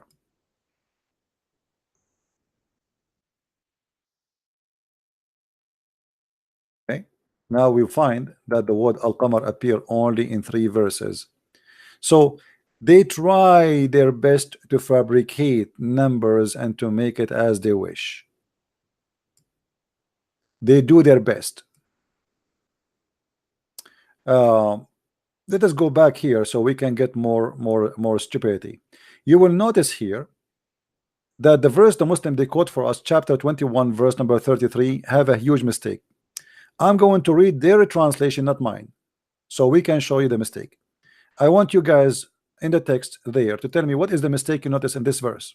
Who of you can notice the mistake, a huge mistake?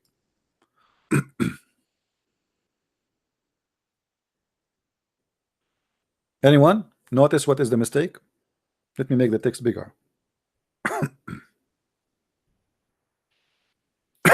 Look like I will have cold.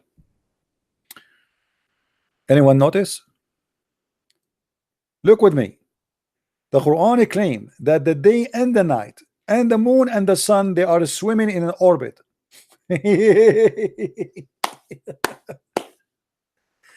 The stupid author of the Quran, he believed that the day and the night, they are an object by themselves, the same as the sun, the same as the moon. You see here the word that says all. You see it, right? Let me zoom in. All.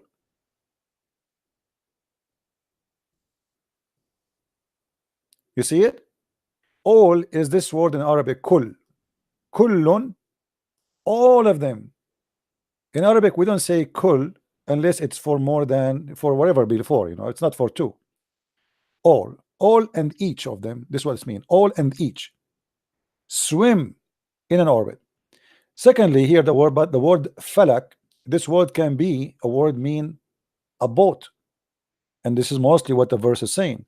Muhammad is copying those who believe in the space, what they call it, the witchcraft, the space, you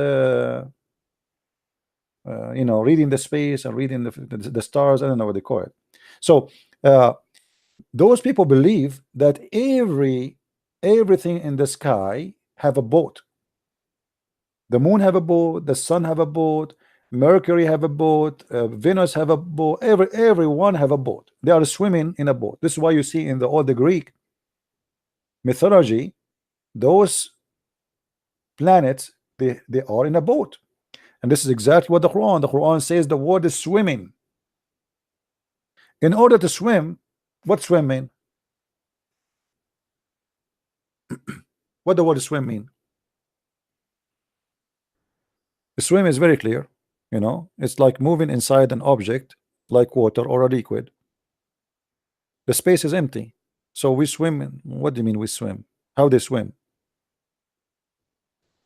So they are swimming, and here the word, by the way, they come with the word orbit. All right, but this is not really an orbit. It is like I say, it is like a fixed course.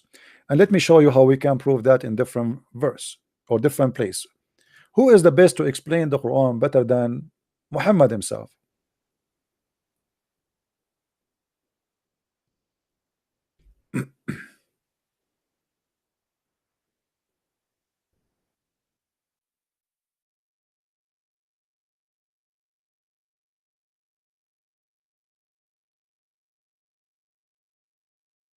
Let's see.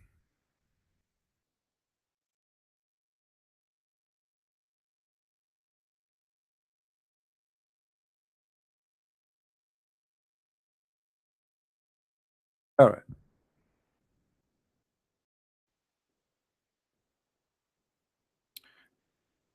Read with me, please. Once I was with the Prophet in the mosque. At the time of the sunset, the Prophet said, "O Abu Dhar, do you know where the sun set?" Remember that verse is speaking about what? About the day and the night and the moon and the sun swimming in the air in the orbit, correct? Does it say that? Do you remember? The day and the night and the sun and the moon swimming in the orbit. So Muhammad trying to explain how the day and how the night and how the moon and how the sun, they keep repeating each other. How? Read with me carefully. I was with the Prophet at the mosque in the time of the sunset. So what the time? The sunset. He said to me, "O Abu Dhar, do you know where the sun set?" I replied, "Allah and his messenger apostle knows best." For sure, Muhammad is he used to work with NASA. He said, "It goes and prostrate underneath Allah's throne." And that is Allah's statement. The sun runs in its fixed course. Chapter 36, verse number 38. Do you see it? Do you see how what they claim to be a miracle, it became hocus and fiction? Muhammad, he claimed that the sun itself, it goes every day and bow down under the throne of Allah. But all of us, we knew that the sunset have nothing to do with the sun going anywhere. Muhammad, he did not say the earth is moving. Muhammad, he said the sun goes. Do you see it? Now, do the Muslims understand what Allah want to say more than Muhammad? Who is a Muslim when I dare to say that? Who is a Muslim he dare to say Muhammad here is wrong or he is stupid? Anyone?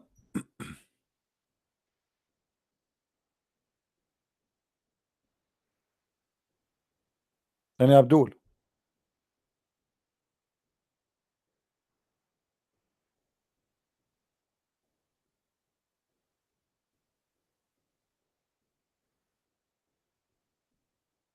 Hmm?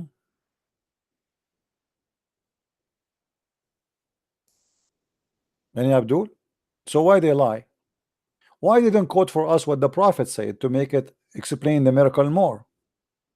So they fabricate and they lie and they try to make the Quran look the way they want it to be, but in fact it's not what they say. Now let us continue.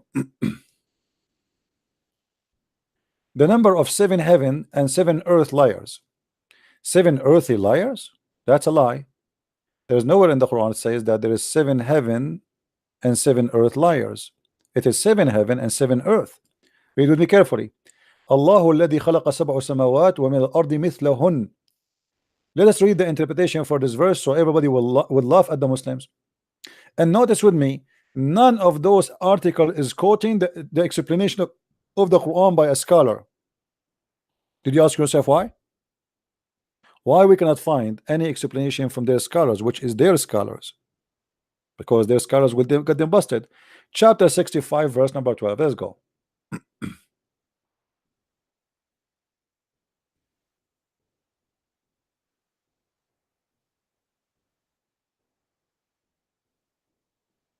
All right. You see here how we get them busted. And it's Allah who has created the 7 heavens and one above the other like a dome, and the earth like therefore 7 earths, but they are flat. Do you see it? Why they are saying to us that there is 7 layers of the earth? It's a fabrication, it's a lie in the translation, just to fool you.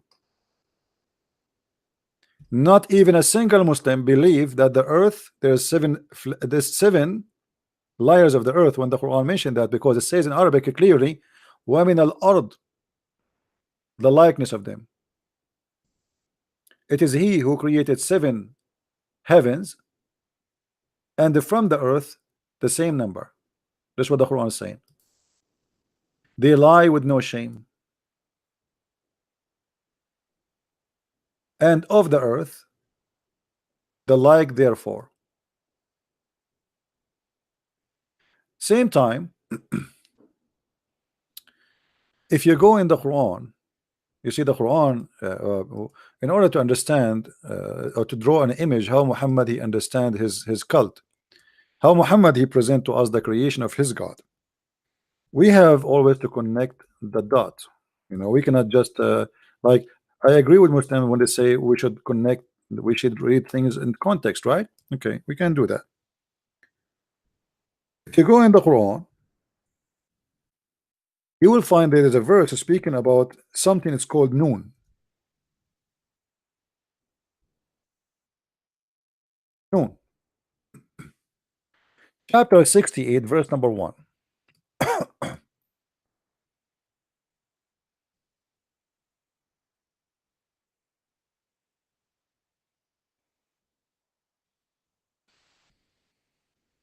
Read with me carefully and laugh. From the narration of the authority of Ibn Abbas, what is noon? He said regarding the interpretation of Allah saying noon. Noon, he says, Allah swear by noon. Allah swear by noon. Who is Mr. Noon? Let us see. Which is the whale that carries the earth.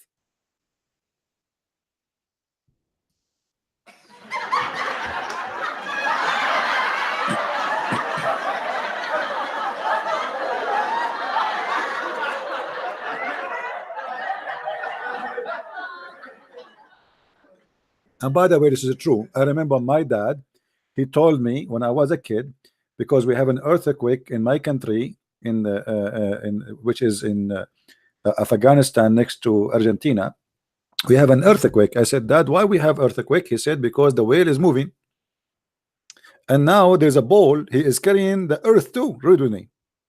So there is a whale is carrying the earth in its back while it is in water. So now we are swimming in the water, and beneath which is the ball, and under the ball there's a rock, and under the rock there's a dust, and none knows what is under the dust save Allah. Like, stop, please stop. I mean, our knowledge is stop here, please. We Muslim, we do not know further information, brother. We cannot tell you what is under the dust because nobody knows what under the dust save Allah, brother. I mean, this is so good to be true.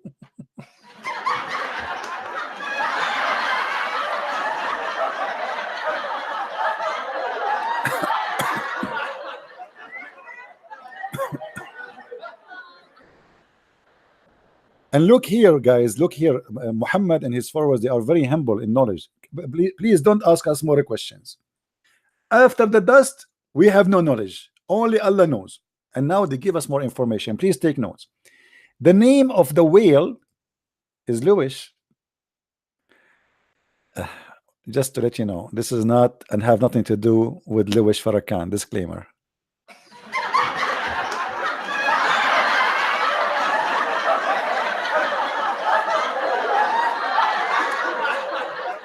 So the name, brother, the name of the whale is Lewis. By the way, why have a name? I mean, who's going to call him by his name there? Hey, Lewis, are you there? This is your mom. All right. And it said its name is Lotaya. Oh man, this guy, they are confused about the name, but only the name is confusing. And the name of the ball is Bahamut. Ooh, Bahamut. I wonder where this name is starting from. You see, Muhammad, he took stories from the Old Testament, but the stories Muhammad he always make it so funny, and because he's a fabricator, he's a liar. So there's many things Muhammad, he tried to make himself like he's a person of knowledge, and obviously that those stories are mixed with a lot of fictions of the mind of Muhammad. Bahamut, and some says its name is Talahut or Liwana. Man, the whale in a sea called Adwad. And by the way, Adwad Sea is very well known. You know, if you go to Qatar, brother, and you pass the country after Qatar, which is Zimbabwe, just take the first corner, which is going to be the Philippines, and then you will find yourself right away in the middle of nowhere in Chicago. That is exactly Adawad. Adawad is a sea. It's like a small ball in a huge sea. The sea in the Hollywood Rock, whereby there's 4,000 cracks. This will remind me of Muhammad Hijab saying, for 4,000 years, not a single Jew, he claimed the Trinity.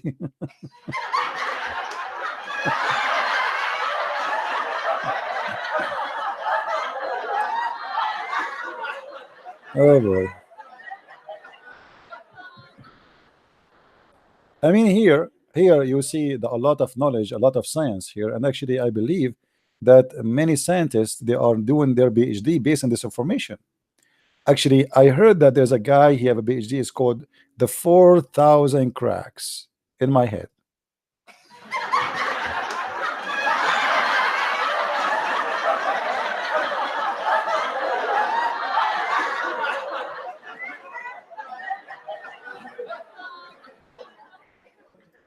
Where is the science? Where is the science? And look here, how much confused. And the funny, this is interpretation. If this is the interpretation, so what is the confusion? Read with me. So there's 4,000 cracks, each crack water spring out of the earth. It's also said that Noon is the name of Allah. Look, what the heck? We started saying that the name of Noon mean a name of a whale, and now we end that Noon is Allah himself.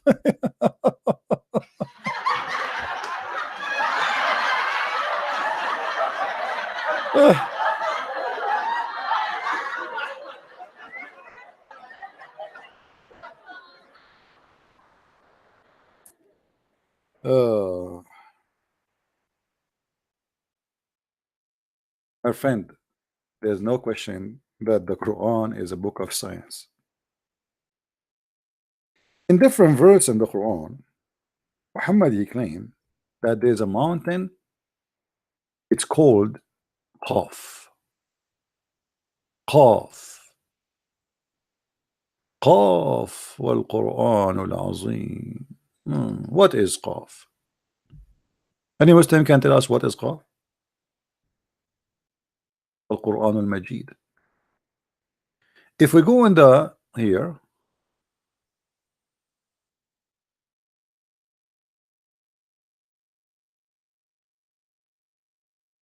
chapter 85 verse number 1.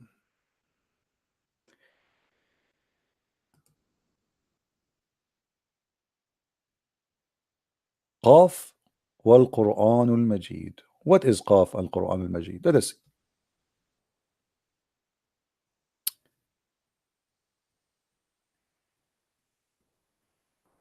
You see, we're just trying to understand geography and biology and astronomy based on the Quran. From the authority, from his authority narration of Ibn Abbas, that he said the interpretation of Allah saying Qaf. Qaf, he said, it is an azure mountain overlooking this world, and the color of the sky takes from it. Allah swear by it. So what Muhammad is teaching, that there is an azure mountain surrounding the earth, and it is blue, and this is why the sky is blue.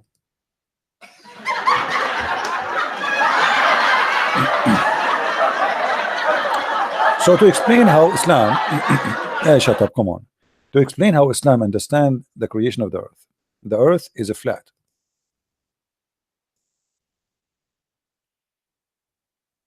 This is the earth, and then there is a blue mountain around the earth.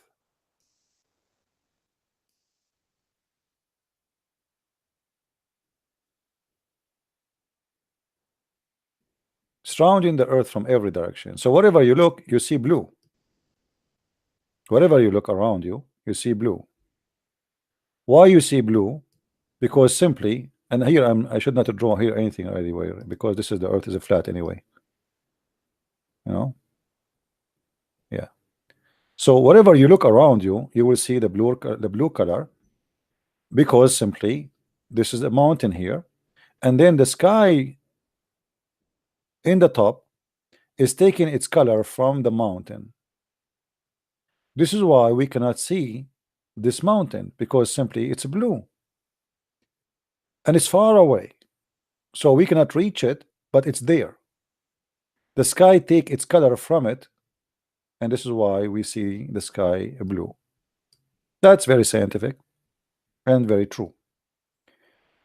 This is why Muhammad, he ordered his men to pray in the direction of Mecca, because simply, you see, my problem with praying in the direction of Mecca, not because he said, because I can accept that somebody saying to me, pray in the direction of Mecca as something metaphorical, but this is not the point. Muslims, they pray at a physical direction, and they think this is a real direction. So Mecca is here. Muhammad, he think that Mecca is here, the Kaaba is here, and the Muslims stand anywhere in the world, they can face, Mecca. Doesn't matter where you are, you can face it. Hello?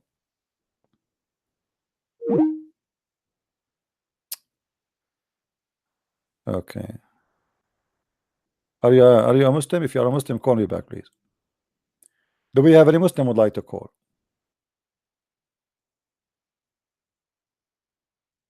Yeah, because this topic is very sensitive. This is why the Muslim, they will not dare to call. You see, they knew that everything we have is a fabrication. They knew that everything we have of those miracles is a lie. This is why they will not dare to call, because they knew we can get them busted easy. Otherwise, here we go, a topic which Muslim, they try to promote, that the Quran have miracles. Why they don't prove it to us? Why didn't call? Why you always talk about Islam? This is a real Abdul. Let me call him.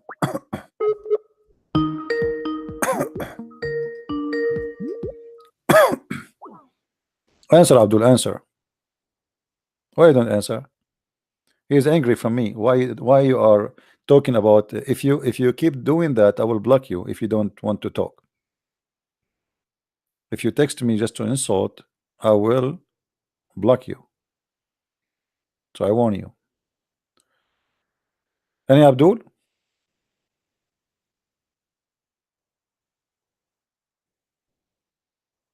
Any Abdul want to tell us about the science of the Quran, or the science of Allah, or the miracle of Allah, or the miracle of Muhammad?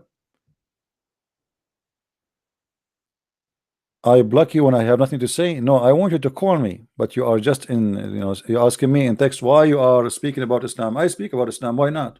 What's wrong with speaking about Islam? It's the best entertainment ever. Creation of a human from a clay and water. I mean, this is something silly to say because this is mentioned in the Bible long before you mention it. So what do you claim about it? The Big Bang Theory in the Quran. This above mentioned ayah pointed toward importance water.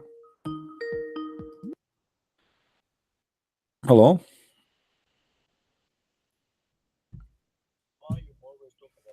I don't hear you, my friend. Speak louder, please. Mute YouTube, please. Answer, Abdul, answer. Hello? He's angry from me. Why you are talking about if you keep Are you there? don't want to talk. If you take Are you there? I will block you. I think there is a delay in the voice, is it? Are you there? Any Abdul? That's stupid. Any Muslim want to call us? Okay, look. The above ayah point toward importance of water. Every organism life. The biological studies are also, here we have a problem when Allah he says that we created from everything from water. That is stupid. Why? Because the Quran speak that the moon and the sun, they are alive, and even rocks. Even the black stone is alive, and the black stone is going to witness for Muslims. So where is water? وَجَعَلْنَا مِنَ الْمَاءِ كُلَّ شَيْءٍ حَيٍّ. Isn't it Allah who asked the sun and the moon to convert to Islam? But they refuse because they were smart. He asked them to trust Allah, but they refuse because they are smart. Read careful with me.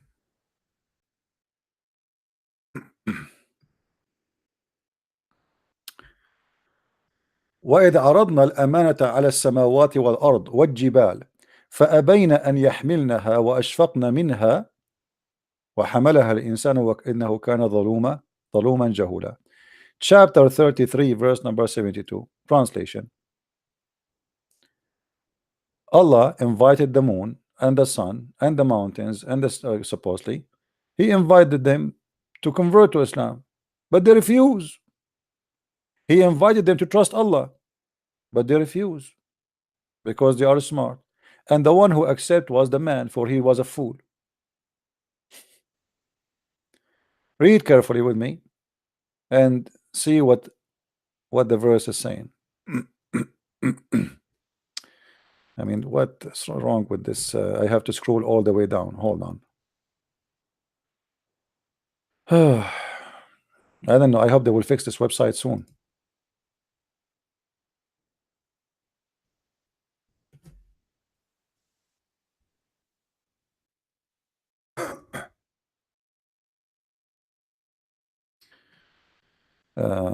Quran. All right. Here we go. Lu, we offered the trust into the heavens and the earth and the hills, which is the mountain actually, and they shrunk from bearing it, and they were afraid of it. But the man assumed that Lo has proved that he is a fool. Question: if everything is alive is made from water, how Allah is asking the mountains, the sky, and everything in the sky and the earth? By the way, translation here is funny, but as you see here, it's confirmed that we offer the trust. Let us show more translation. All the translation, if we can.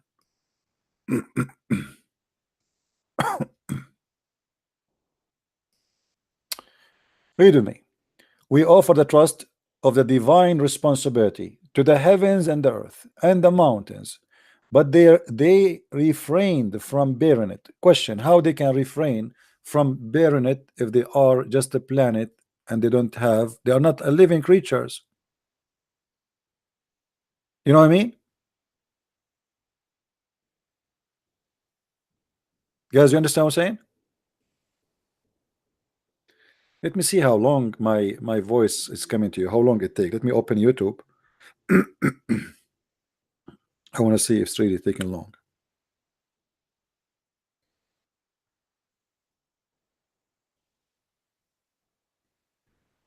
Let me click.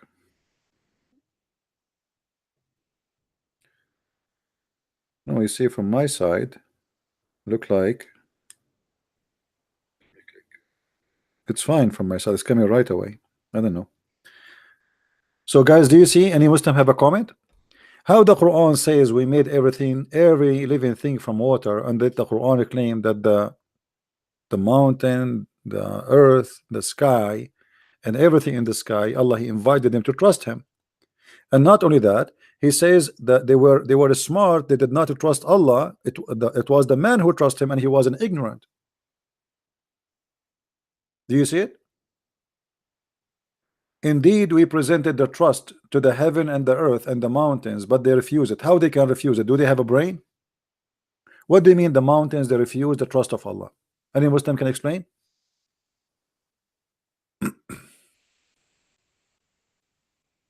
Hello?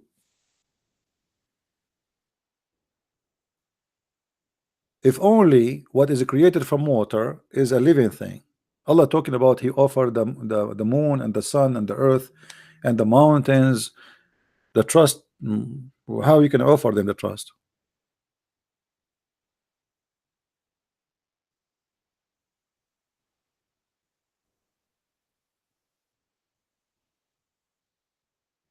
Do we have any Muslim would like to call? And here the Quran confirm that the one who accepted the trust of Allah, it was the man, and he was a fool. You see?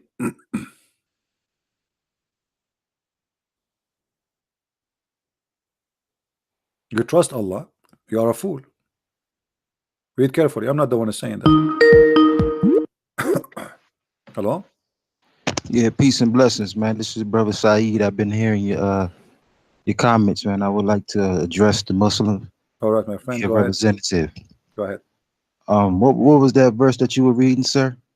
We are reading in the Quran, chapter 33, verse number 72. Okay, 33, 73. 72. 72, okay.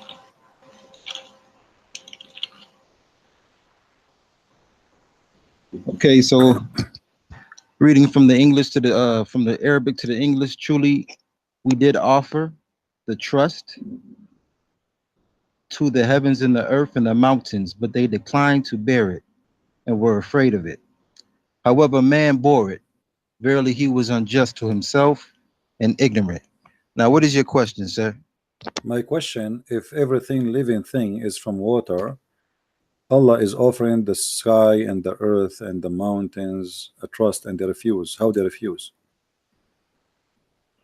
Are they refuse? Yeah. How the mountain refuse? Well, the Lord says it right here. How? The Lord the mountain offered it to them. Yeah, but how are you talking to who? To the rocks? Well, the Lord is addressing the question that you're asking. You know, the Lord is saying we offered the trust to the mountains. So the Lord is indeed talking to the mountains. Okay, and the mountain they talk back, they say no, we don't accept. Well, this is because of the responsibility, as the Lord says in the verse. Yeah, but this is mean the mountains, they have a brain, and they knew what is responsible and what is not, right? Indeed. Okay, do you really believe that the mountains are living creatures and they have a brain? And they yeah, absolutely. Absolutely, really? I believe. Yeah, I mean, when you look at the reality of birds and the way that they function and the way that they operate in terms of waking up, the rooster croaks. How the birds function? Well, the way birds function, according to the birds in my area, you know, every morning around 5 your time they start chirping. You see, Around the and Friday, around the Friday, they start doing what? around Fajr hour. The Fajr hour is Oh, the okay, time that okay. Muslims pray, and so around this particular time, they always chirp, right? So we're talking about a design that Allah created these birds to function on. So when the Lord is saying, "I offered the heavens and the earth to take the responsibility of this trust," you know, we realize that Allah subhanahu wa ta'ala gave it these functions to decide, and it declined the offering. You see, In which as a matter language? of, In which language Allah He offered them the offering? in what language? Yeah. Well, according to the Quran, before my calling you, you read it in the Arabic, so you know, just translating it into the English, it was indeed So look like those mountains, they speak Arabic. the language that Allah was speaking To the mountains, He was when speaking Allah Arabic. created creation. No, like when he offered them those things, he spoke to them in which language? In Well, which you gotta language? In which language they respond? Well, you got to understand, brother, that this revelation called the Quran was sent down to Muhammad in the Arabic language. So we're understanding a story. So according to the story that we're getting this revelation, we're getting it in the language that Muhammad spoke.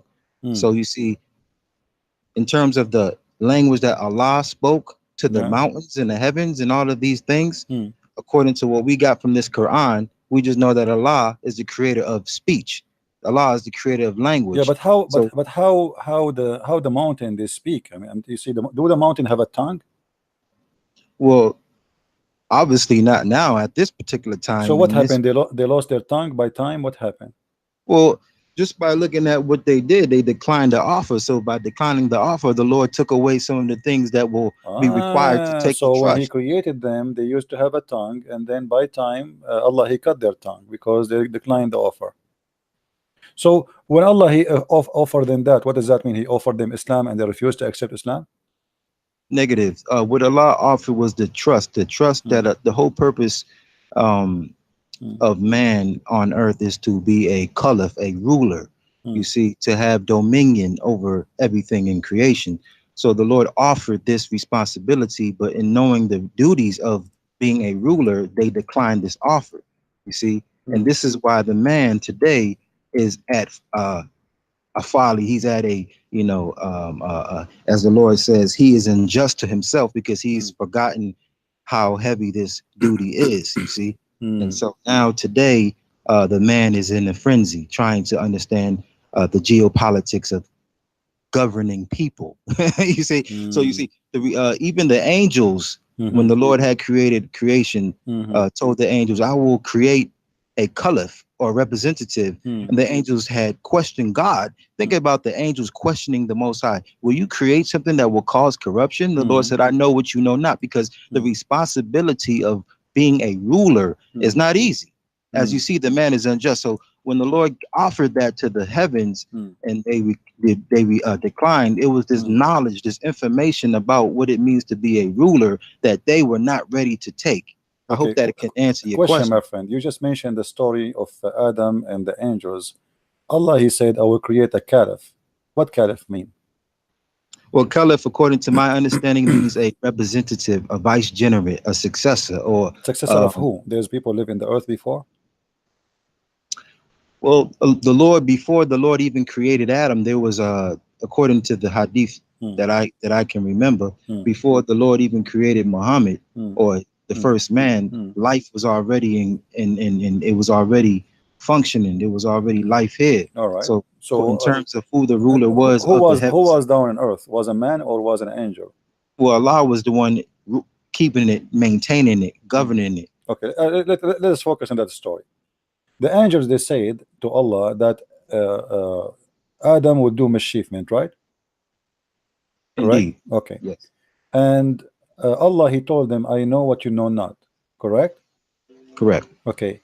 Which means He is confirming that they are wrong about the claim of Adam. But isn't it Adam who commit sin later and Allah kicked him out anyway and they were right?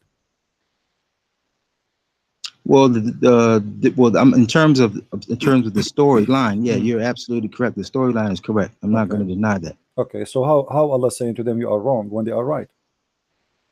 Well, in terms of like, so when you're looking at a story and you know the beginning, the middle, and the end of a story, but the person who you're telling this, you're a director of a movie and you're telling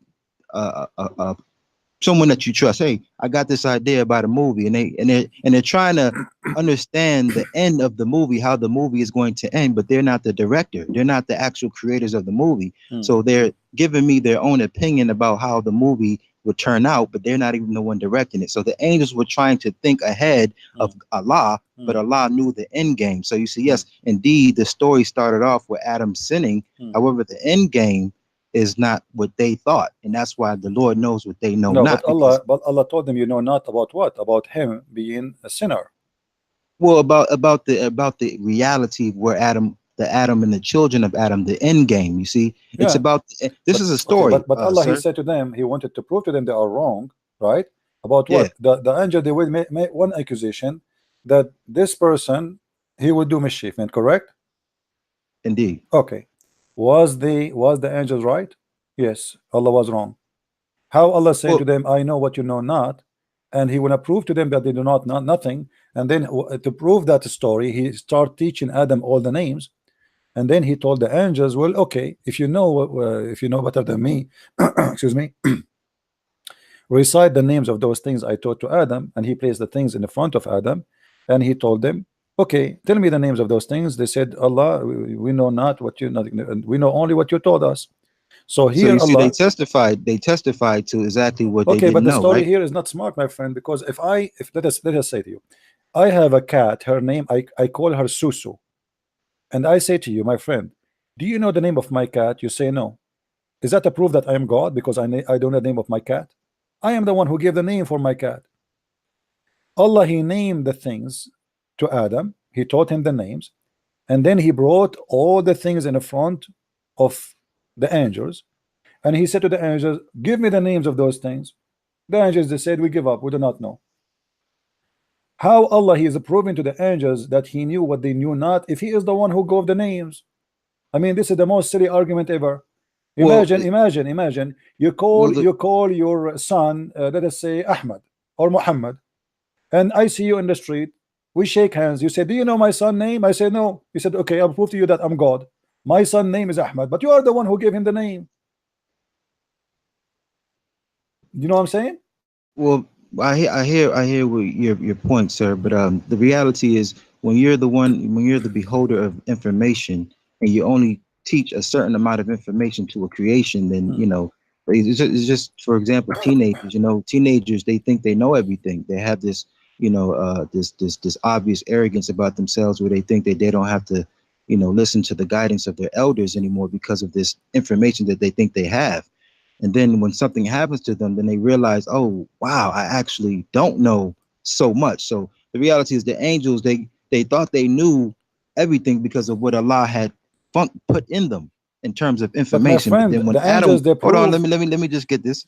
I mean, so then when Adam was created and when Adam was taught the names of everything, the Lord then presented the angels in front of Adam and then questioned the angels. About so what? now it's a battle of information. Question about what? The name. The names, you see, in terms of the information. What kind of a smart exam that is exam to prove that I am the one who know and you do not know? What about Allah? He do the opposite. What if Allah, He says to them, okay, I will give you those things, give them names as you wish, and then ask me what the names of those things, and then I will tell you. That will be a miracle. But I am the one who named the things, and then I say to you, I know the name of those things. This is the most silly argument ever. Are you getting my point? If He want to prove to them that He knew what they knew not, He knew the unseen, He should do the opposite. He should give them. He said, okay, you know what? Name anything you want around you. Do anything you want. Do something, some tricks, hide and seek. Do things I did not supposed to see behind my back. And then ask me what we did, and I will tell you. That will prove that He's God. But look what happened. He brought a zucchini, a cucumber, a chair, a table, a cook, a couch, and He start naming them. Okay, Adam, this is a couch, this is zucchini, this is a cucumber, this is a grape, this is a Coca-Cola, this is Pepsi Cola, this is 7-Up. Okay, angels, come here, give me the names of those things. And the angels like, what is that, man? We do not know. This is how Allah, He proved that He is all knowledgeable.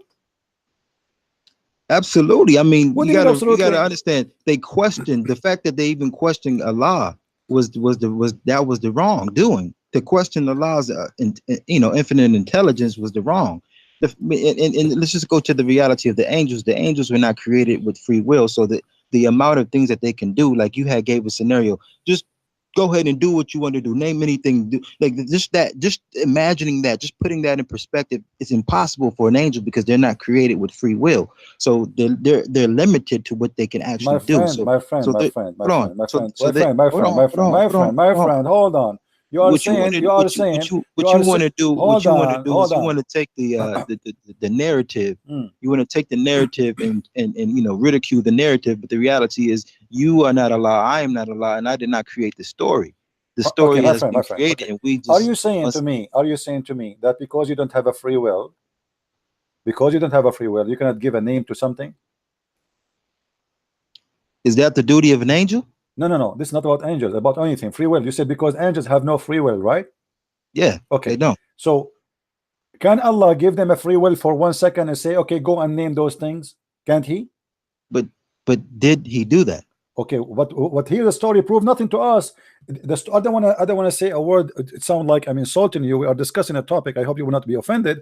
But this is very silly to say I am going to give names to things, and you have no free will to know those things because you just told me they have no free will. So how he's asking them what is the names if he knew already that they have no free will to know, and they have no free will to name them, they have no free will to know them, they have no free will to think, they have no free will to do anything because you just stated they are like just like toys. He's controlling them and they have no free will. So what is this debate is about? The point of me and you debating that you are free to answer the way you want, I am free to answer you the way I want. If Allah is debating with angels who have no free will, this is a joke, because the answer is not made by them. The answer is made by Allah. Well, see, that goes right back to the question initially. Why this is the reason why the heavens. This is the reason why in chapter 33, verse number 72. This is exactly the reason why the heavens and the earth did not take that trust, because the responsibility of having the ability to say yay or nay. Okay, I will go with you. Backlash. Do human beings have a free will? Do human beings have a free will? Human beings, yes, they have a free will. That's false, my friend. Do you want to prove it to you? Well, according to the Quran, we have free will. Where it says according to the Quran you have a free will? Okay. Get that.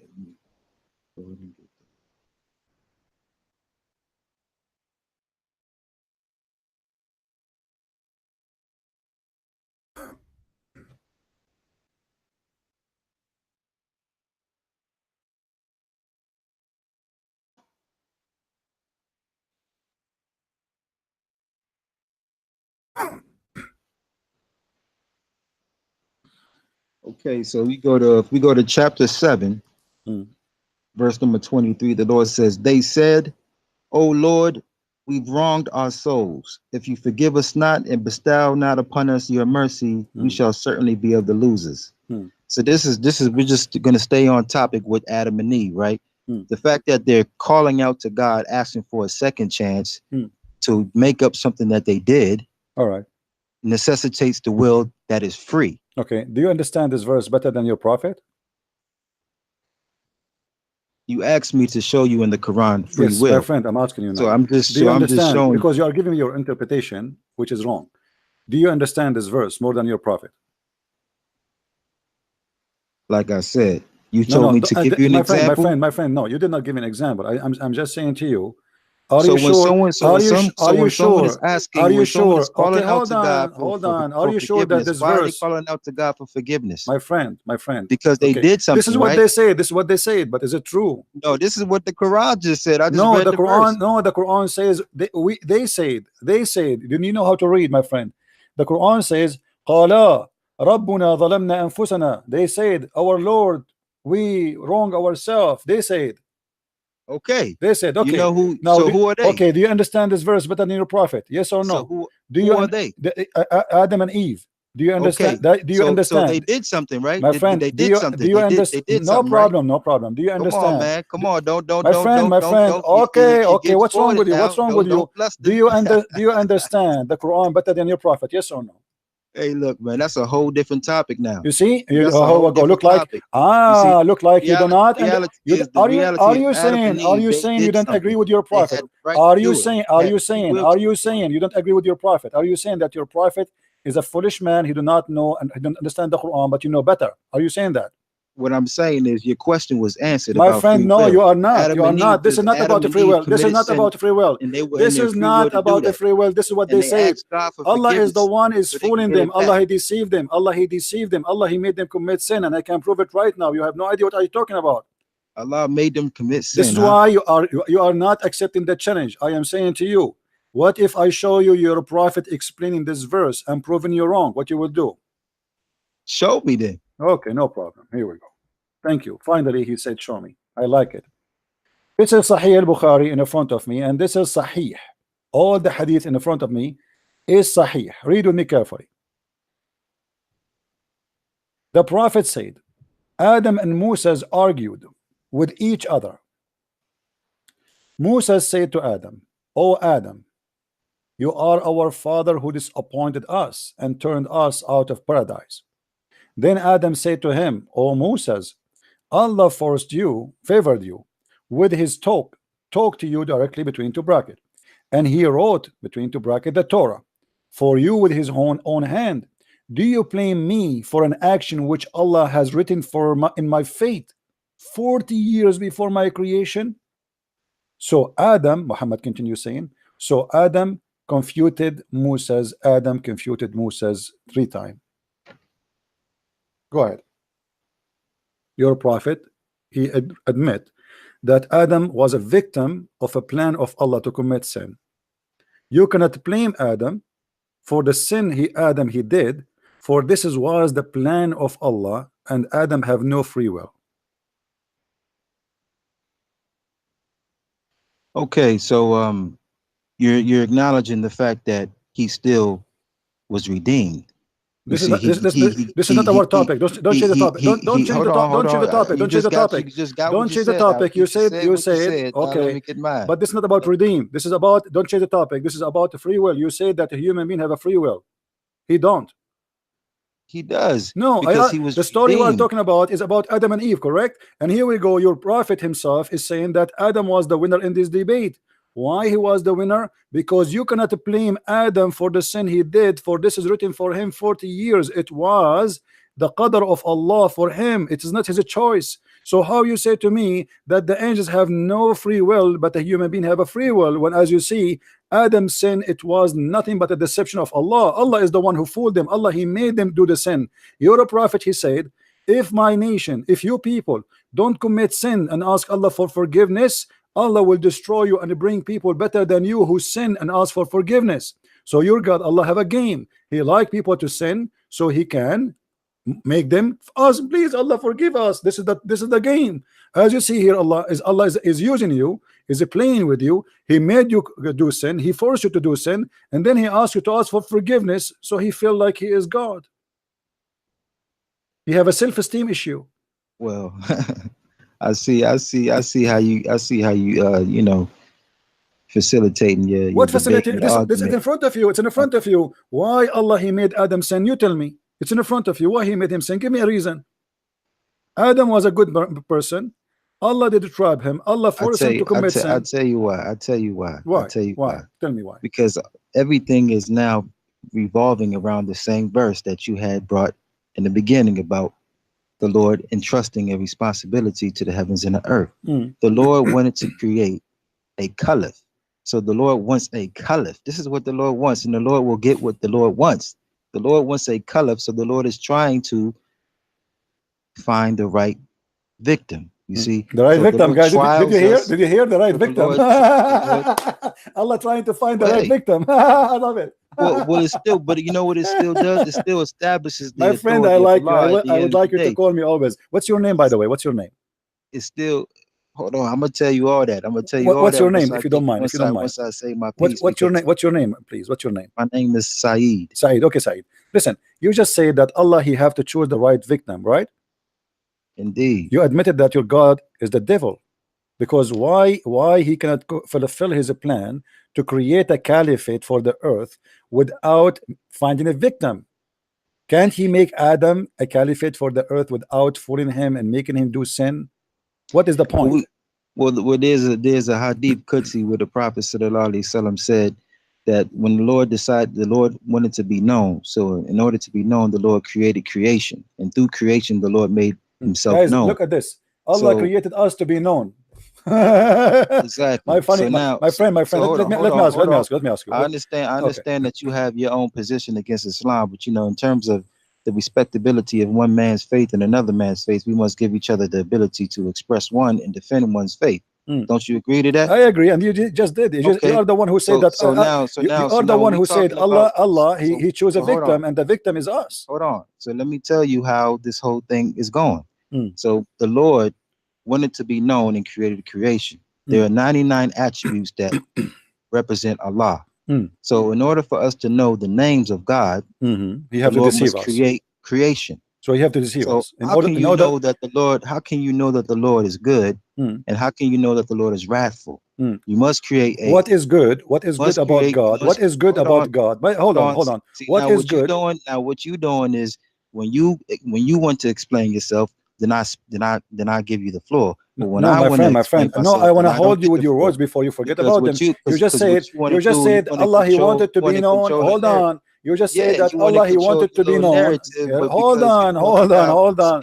You're afraid from what you just said. You're afraid from what you just said. You just said that Allah wanted to be known. Hold on. You see, guys, this guy, he is afraid. He's terrified. Let me speak. He is afraid. Give me a second. You said that Allah He wanted to be known, and He chose a victim, and now because He is good God, He chose a victim to make him commit sin. How? No, that's what you say. You are the one who said. Aren't you the one who said the word? Aren't you the one who? Okay, hold on. Aren't you the one? Aren't you the one who said? Aren't you the one who said the word victim or me?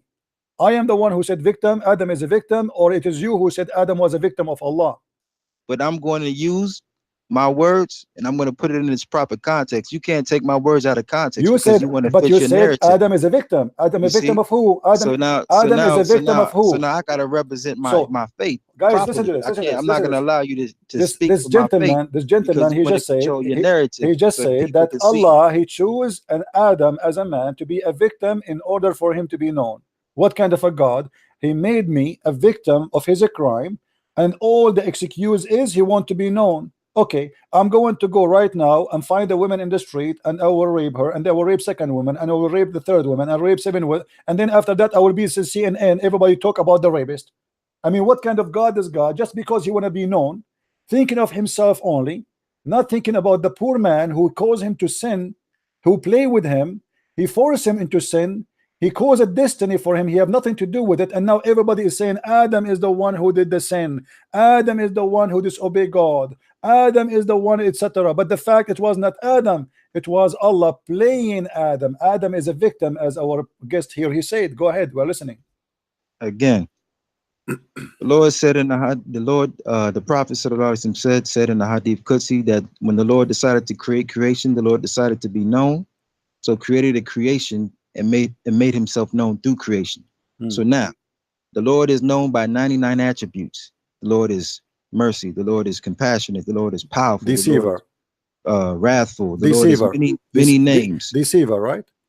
See now what you doing is imputing things. Let me show you that Islam have no justice. Let me ask you. So now you're being a comedian. The comedian, my friend, the comedian is your God. The comedian is your God who created a man. He created a man. Hold on. The comedian. Hold on. We cannot talk in the same man speak. Let us see who have ability or not. Now what you're doing is you showing me your own inability to be civil. You're not even. See, here we go. It's like a pregnant woman in the living room. Listen, guys.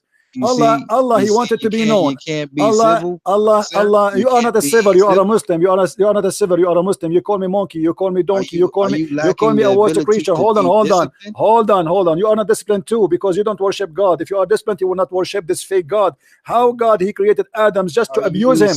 How dare you to say to me that God created a man just to play with him, to abuse him, to use him, just to be Are known. you What being kind of unjust to another God? brother? What kind of God he do that to his victim? Adam is a I good want person to tell according to all the Islam. Muslims out You there, I see, hope you're watching this. everybody Man is does listening. not know how to have a cordial discussion Everybody will leave with Islam another because of man. you. Now, my friend, let me ask you a question, simple So question. Islam is Let winning let right me now because sure I'm showing Islam is you winning, more absolutely. discipline Islam than is you winning, showing me. guys. Islam is winning. Islam is winning because So you see how powerful my religion is? he admit that Because my Allah garments he is used being Adam and abused him, and Adam is exemplified. a victim. Islam is winning. Listen, let me ask you a simple question before you run.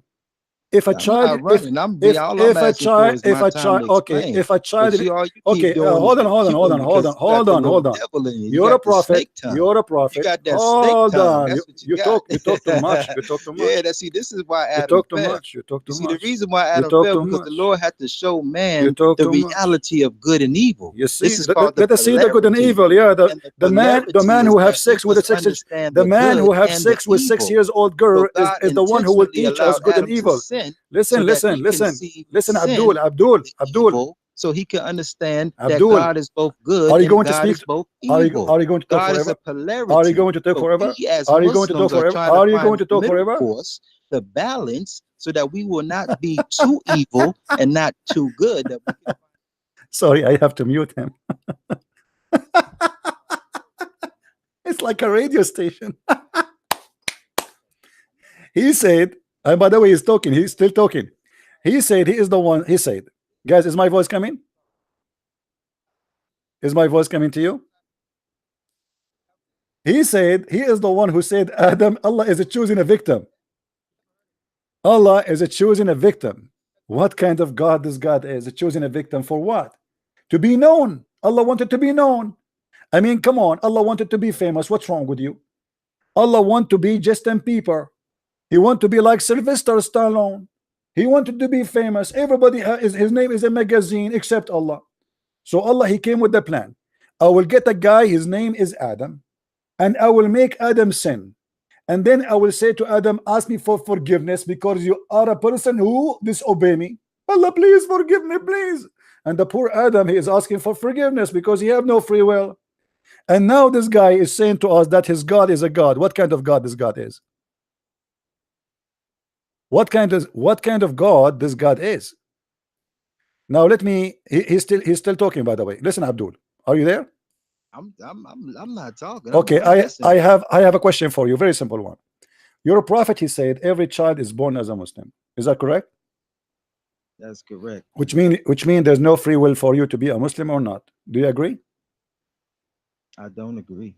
Okay, but he said he's born. You are born as a Muslim, which means you did not choose to be a Muslim. Then I want to ask you, if a child, okay, no problem. You can explain to me. No problem. Let me finish my question. If a child he is born as a Muslim and he die, let us say a child is born from a Muslim father and a Muslim mother, and he die as an infant. He's like 1 month old. Do he go to hell or he go to heaven? Well, according to the hadith, he will go to heaven. Are you sure? 100% sure. Can you show me the hadith saying that? Okay, let's see.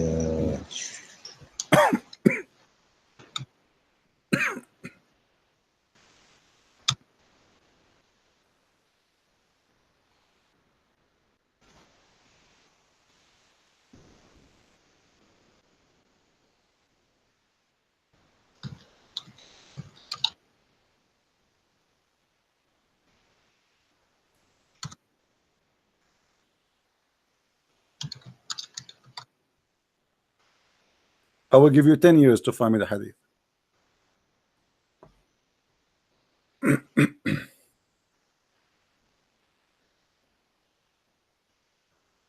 All right. What age is this child that died? What? You said if a baby is born and it dies, right? Yes. How old is the child? Let's say he's an infant. Okay. Let me see it.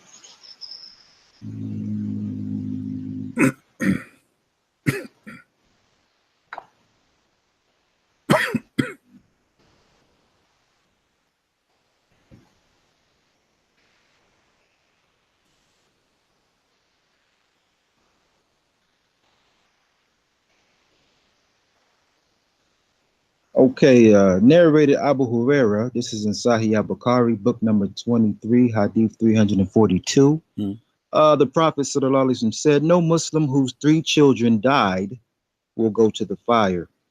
No Muslim who's what? Say again. No Muslim whose 3 children dies will go to the fire. But this is about the Muslim who is a children die, not the child. Give me a hadith about the child, my friend. You are quoting the wrong idea, wrong story. No Muslim whose 3 children die. My friend, a person, he have 3 children, they die, he will not go to hell, not the children's. Think, use your brain. No Muslim whose 3 children died. Yes, he have 3 children. He have 3 children and they die. You cannot comprehend yourself. He have, it's a Muslim, it's a Muslim. This is 3 times I'm saying this. I know you got English. I know you. My friend. No Muslim whose 3 children die. What the children who die? Who is the children? 3 children, right? How many children? So I'm a Muslim. How many children? How many children? I'm a Muslim with 3 children, right? And they die. No, and they die. Yes. Who is the one who will go to heaven? The children will not be in the fire. No, that's not children. It's the Muslim who have the father. Give me the hadith. I will show it in the screen. Oh man. Give me the hadith. Give it to me in the text. I will show it in the screen. Everybody will laugh. You claim I do not know English. Okay. Let's get it out. Book 23. This is Sahih al-Bukhari. Book 23, hadith number 342. Bukhari. Give me the hadith. Give me the hadith. Give me the link, the one you are reading from. Oh, okay, sure. How do I do that? In the text. Click in the text. So I will show it in the screen so people they can see what you are reading. Oh, okay. So I got to go back to YouTube. No, not YouTube. Not YouTube. In Skype. Oh, Skype. Okay. All right. Okay. Okay, I'm new to this, man. I had to download this app, brother. How do I do this, man? My friend, you are there. You are in Skype already. Aren't you calling me in Skype? No. What do I do, though? I mean, I'm like, snapshot. Okay, here we go. Here we go. I see it. All right. Here you go. Here you go. Got it? All right, let's see. Narrated Anas ibn Malik.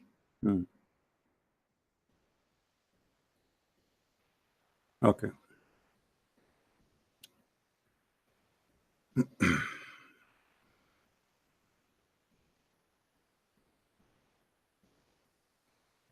Okay, so now can you read that so everybody can hear you? All right, I'm trying to find it first. Hold on. Just the third one. It's the third one. No. I have it on screen, my friend. Oh, all right. Okay, let's see what's on the screen. All right. Which one? The hadith number what? 6370 or which one? 342. 42. All right, here we go. Guys, read with me. Huh? Read with me. Everybody will see it now, what you said. And everybody, okay, so it's on the big screen? Yeah, I have it in front of me in the screen. Everybody can see it. Let's see. Okay, you gonna read it?Ure. Let me zoom in. I'm zooming in just people they can see. All right. Okay. The Prophet said, no Muslims whose 3 children died will go to the fire. Who is the one who will go to the fire? Not the one who his children die. Not the children they will go to heaven. It's in front of you. You claim that you speak English better than me. Everybody, man, guys. You just said some flip mode, brother. You just tried to flip it up. I did not flip it up. It says no Muslim whose 3 children died will go to hell. Who is the one? Who is the one who will not go to hell? Is the one who has children. 3 of them die. Okay, look. Anybody. But this is not about the children. This is not. One if you think this is not. Okay, let me. If you think the prophet is talking about the man. Press 1, guys. Press 1. Talking about the children. Press 1. Press 1. Press 1. Here we go. And this is the link. Here we go. In the front of everybody. Come on, y'all. It's right here. No I'm posting the link for all of them. Everybody is laughing. You are not being honest. You speak English better than me. But yet you are lying in the name of the English. Look at them ones. They go to ones. Come on, man. Come on. You can't play me. You see it? You can't play me old time. You see it, my what friend? you doing old time? Yeah. You know, I got love for my elders, man. I got love for my elders, but you just can't play Islam like that, man. My friend, they are agreeing with me. They are agreeing with me. Do you see how many people are agreeing with me? Not at you. They're agreeing with me. They're agreeing with me, brother. They agreeing. Come on, man. Abdul, the joke's on everybody, you, it's recorded. Everybody will laugh at you. And now let me get you busted more. This is your prophet said in Sahih al-Bukhari. Read with me. No. Read with me. Read with me. Everybody will be laughing at you in a second about your lies. Especially now, you are certified liar. You gave me a hadith. You gave me a hadith. You gave me a hadith. Have nothing to do with my question. Read with me. This is your prophet in Sahih al-Bukhari. This is your prophet in Sahih al-Bukhari, Sahih Muslim, saying the following. Read with me. He said this is Sahih Muslim as an example, and the Sahih correct hadith. Look at him. Aisha, shut up. Let me read. Everybody will laugh. Aisha and Muhammad, they went to a funeral. Do you see the hadith in front of you? Which one, man? It's in the front of us. Do you see it? Okay, let me go back to the screen. Aisha, the mother of the believers, okay, said after they went to a funeral, read with me the title. The meaning of every child is born in a state of fitra, and the ruling of the dead children of believers and of the Muslims. We go down. Aisha, the mother of the believers, said that Allah Messenger was called to lead the funeral of a prayer of a child of Al-Ansar. So he's a Muslim from a Muslim family. She said, Allah Messenger, there is happiness for this child, who is a bird from the birds of paradise, for it's commit no sin, and nor has reached the age when one commit a sin. So he's very little baby. He said, he who, Muhammad, Aisha, her adventure, it may be the otherwise, because God created for paradise those who are fit while they are in their father loins, and he created for hell those who are to go to hell. He created them for hell while they were yet in their father loins. So my friend, your prophet got you busted, and you are certified liar. You said to me that Muslim children, they will go to heaven. You quote for me a hadith saying that if a person, his children, 3 of them, they die, you claim that the 3 children will go to heaven. That's a lie. Your prophet saying no. Nobody knows who is going to go to hell, who is going to be a fire of heaven, because Allah created them when they are in the lions of their father, to the hell or to heaven. Apologize for being a liar. All right, I just got to examine this for a minute.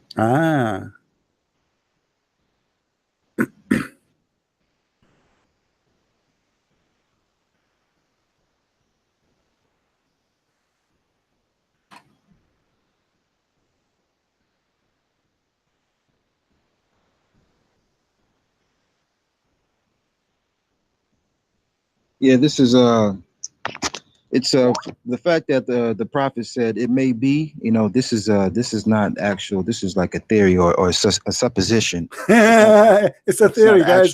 It's a theory. It's a theory. It's a theory. His prophet is making a theory. His prophet is not sure. He said, are you saying? Are you saying? It may be. Yeah, it may be here, maybe there. It may be here, maybe there. It can be. It cannot. Yes, but you are the one who said to me. You are the one who said to me, a Muslim child will go to heaven.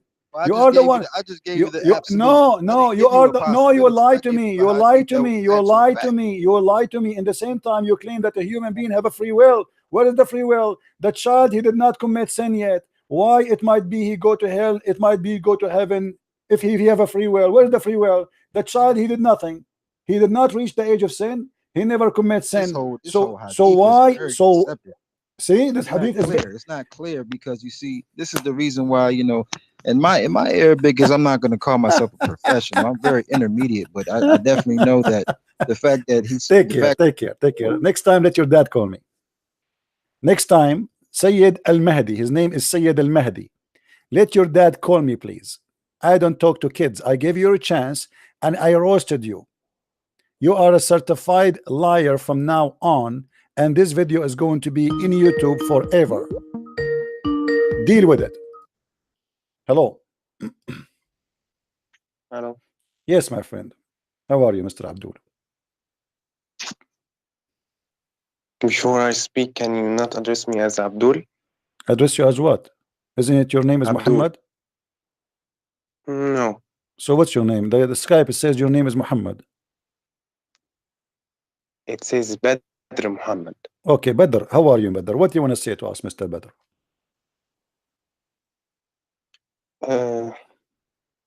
You said earlier that you get Muslim busted by... Yeah, we just got one. Did you hear it? The guy before you? He's just a fresh. He's not. He's still red. Did you see what happened to the one before you? So do we get the Muslim busted or not? Yes, I know. Okay, so now what do you want to say to us, my friend? Go ahead. I'm listening. I want to ask you about hadith, if you know it. Okay. رفع القلم عن ثلاث. Do you know this? Okay, go ahead. What about it? Go ahead. What this about? Hadith says that 3 people cannot be judged. The kid, the insane man, and the sleep. My the friend, one who is sleeping. Yeah, my friend, this is about the capital punishment, which means if somebody commit a crime, let us say a person who is crazy, he used a knife without knowing what the knife would do. He hit you with it.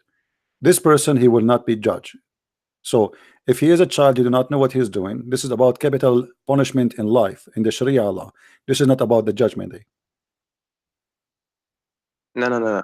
رفع القلم means that God won't punish him. My friend, for it. My friend, don't tell me what it says. This is what it says. رفع القلم, you can go and check your scholars and they will say to you. You go to Ibn Jurayj and Al-Qasim bin Yazid, he said that this is Al-Qalam, it's mean that the punishment of 3 kind of people. This is why it says if you are asleep. What does that mean? God will not punish you if you are asleep. Are you crazy? This is talking about if something happened, if something happened to you during, if you do something, if it's like there is something like let us say there is responsibility for a Muslim as a Muslim. So if you are one of those, the responsibility does not go for you. Yes, I understand that. So the responsibility here is not about the judgment day, because as you see, the judgment day, even if you are a baby who never committed sin, still you might go to hell. Look here, the story in front of us. Yeah. So I know the story. So what your prophet, my friend, this is why if you go in the same hadith, you will see one of them says, وَقَدْ زَادَ عَلَيْهِ الْخَرَفْ. Al-kharaf, which means when you became so old and you became unaware of what you say. So if you are in that stage too, there's no qalam on you, which means, what is the qalam? Qalam is the law. The qalam means the pen.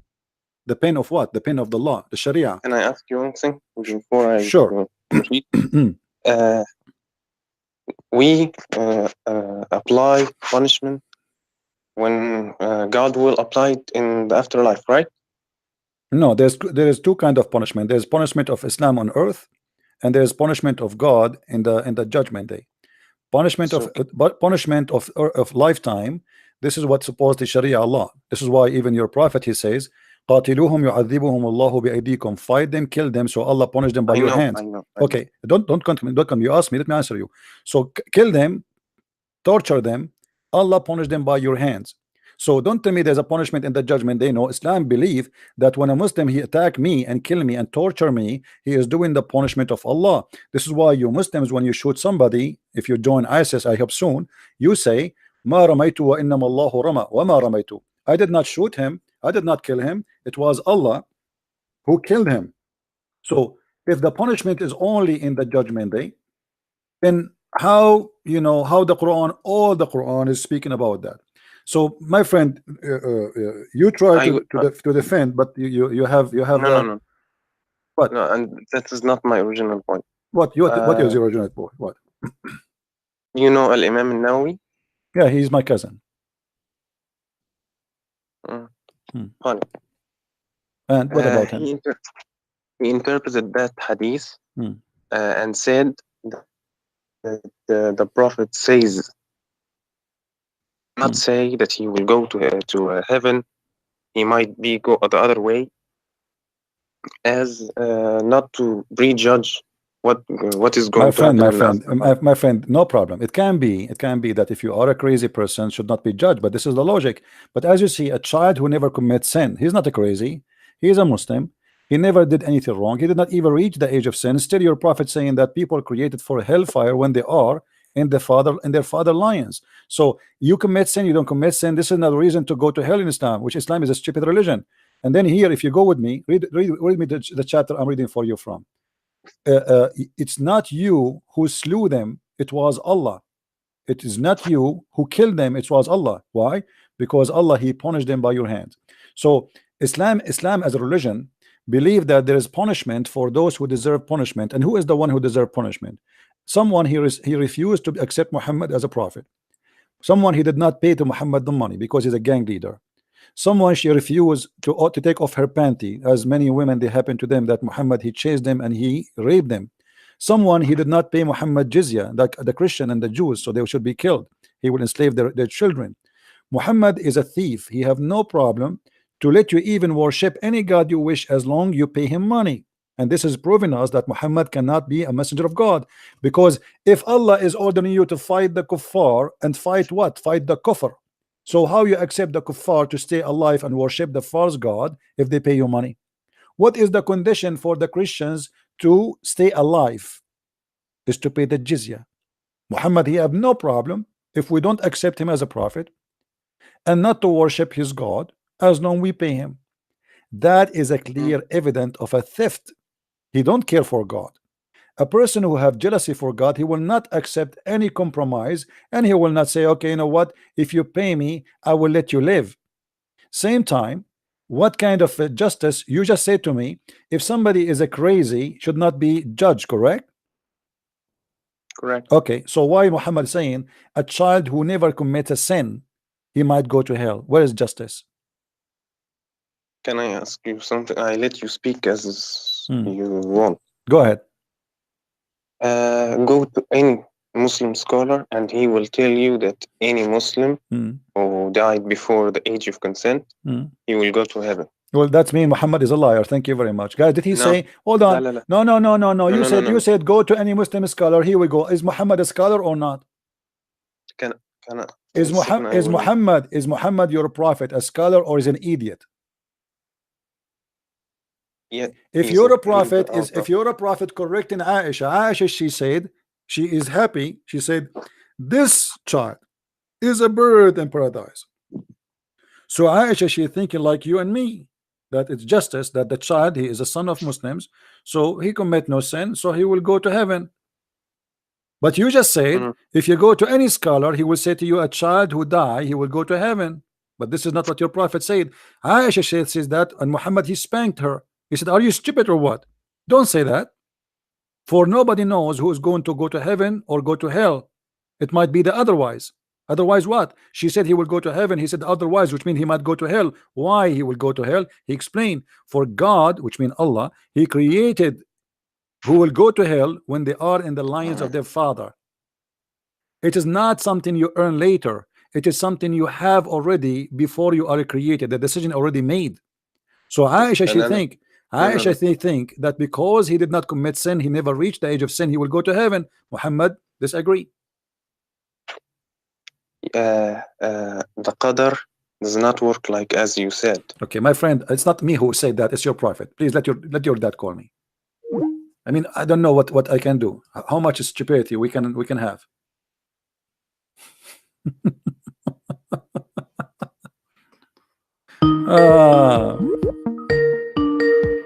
Don't call me. Don't waste my time. The second you start going around in a circle, I have no time. It's clear. Everybody is laughing.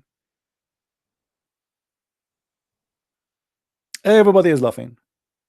The other guy, the liar, he said to us, don't call me, don't force me to block you, please. The other guy, he lied to us. He said the hadith he gave me, it says the one who have his children, 3 of them died, they will go to the heaven. The hadith says he will go to heaven. Okay, look like I have to block you. Hold on. You forced me to do so.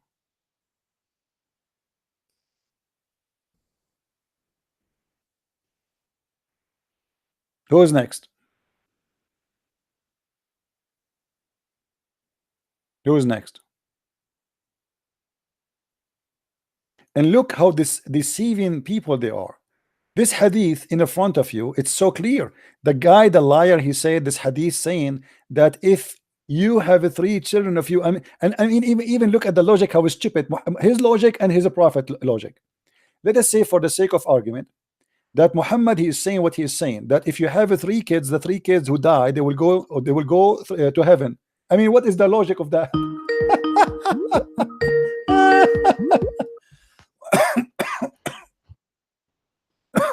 Hello? Hi, Christian. Yes, my friend. I just want to remind you, I'm the guy that just point out that flat Earth topic. Yeah, and I answer already, no? Yeah, of course, yeah. But no, I'm not going to stay with that topic anymore, and I'm going to just like stay a little bit with the kids in Islam and all that stuff. Okay. Okay. Well, I do live in the UK. Okay. And I'm not English, as you can tell by my accent. But you know that there's plenty of Muslim people in the UK. You must know that. Yeah. And there's plenty of Muslim families in the UK, and they've got the kids. And there might be a topic for you for next time when you open up the. Let me answer you in the text, please. And I will hang up on you. Yeah, okay, no problem. No, this is not my topic. I don't care really how many Muslims there are in the UK. This is your business. This is not my problem. Let us say all the UK became Muslims. I don't care. I am here to fight. I am here to fight the cult of Islam. Don't call me back, please. Give me a serious question. I am here to fight Islam. Muslims is not my concern. If the stupid government of the UK is welcoming them, this is their problem. Sooner or later, they will pay the price. I am here to fight the cult of Islam, the stupidity of Islam. Wherever I go, Islam is going to be erased. Wherever people hear me, they will see how stupid Islam is. I have no concern of population of Islam. It means nothing to me. That should be your concern. You bring them to your country and then you complain. Why you bring them? That's not my business. I am not the Prime Minister of England to fix your problem, and I cannot fix that problem. If a country run by a bunch of donkeys, the solution is easy. It's not with a Christian prince, is to change the donkeys who you made them leaders. As simple as that. I am not the one who brought them. I am not the one who gave them visas, and I am not the one who can kick them out. Look like this guy, he will not stop. My friend, you are forcing me to block you again. Doesn't matter if you are a Christian or not. Don't call me for silly questions, please. Focus in the head of the snake, not on the tail. You see, the Muslims, they would love it if you start crying and the population of Islam and increasing. Who care? Let us bring them all to Christ. This is what we should do. Let us show all those who came to UK the truth and make them Christians. Instead of crying, bring them to Christ. Be good to them. Invite them to the Lord, and they will come. Just yesterday, I have a person who is from the UK. He's a Pakistani. He became a Christian, and we play his video live on air. Is that correct, guys? He's from Pakistan, who served in the British Army, who became a Christian and get baptized, and now he is preaching the gospel. Good for him.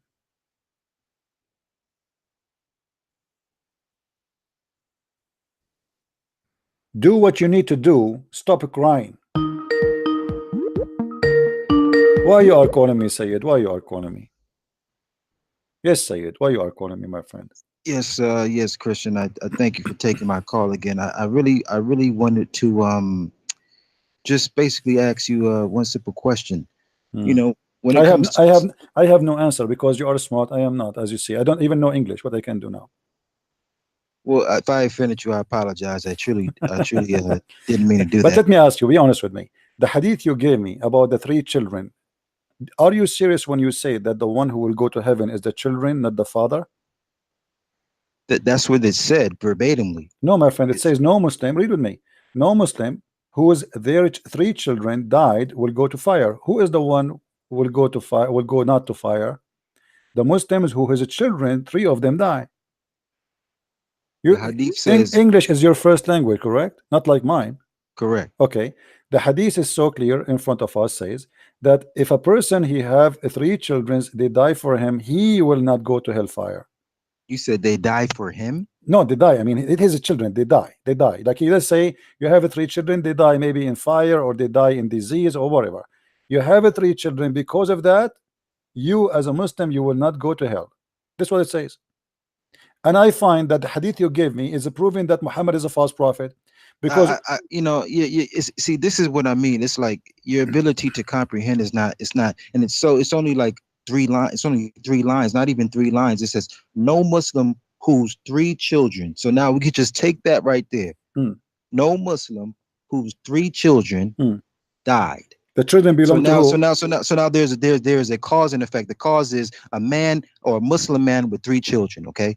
So now what is the effect? Who is the one who died? Who is the one who died? The 3 children are dead now. Okay. And who is the one will go to heaven? The children. The children. No Muslim whose 3 children died will go to the fire. My friend.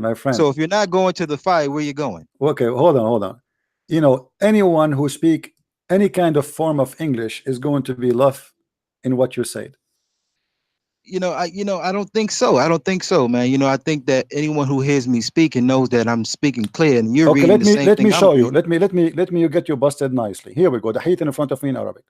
Anyone who speak Arabic, a Muslim, please give us a call, and I will make you join the conversation, and I will make you translate to this person to show him that he have no idea what he's talking about. His English is funny. How about you show me? Read with me. I'm showing you. Here we go. The Arabic in front of me. Are you reading the one that you showed previously? The one you gave me. ما من مسلم ما من الناس مسلم يموت له 3 من الولد لم يبلغ الحنث إلا أدخله الله الجنة. أدخله, not أدخلهم. Allah will enter him into heaven. Okay. Allah will enter him. And let me show you the translation. Here we go. Read with me.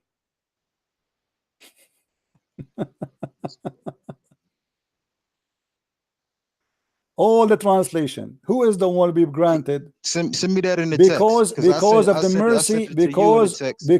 the mercy of his children. Because Allah, he will have mercy because he lost his children. So Allah will have that in the text? No problem. Here we go. I will give you all the links. Here we go. All those hadith are the same hadith you are quoting for me. I just want to read it in Arabic like you are reading in Arabic. Do you know Arabic? I said I'm an intermediate. I'm just intermediate. No problem. Go ahead. Okay, go ahead. Cool. All right. So 342. I'm looking for it.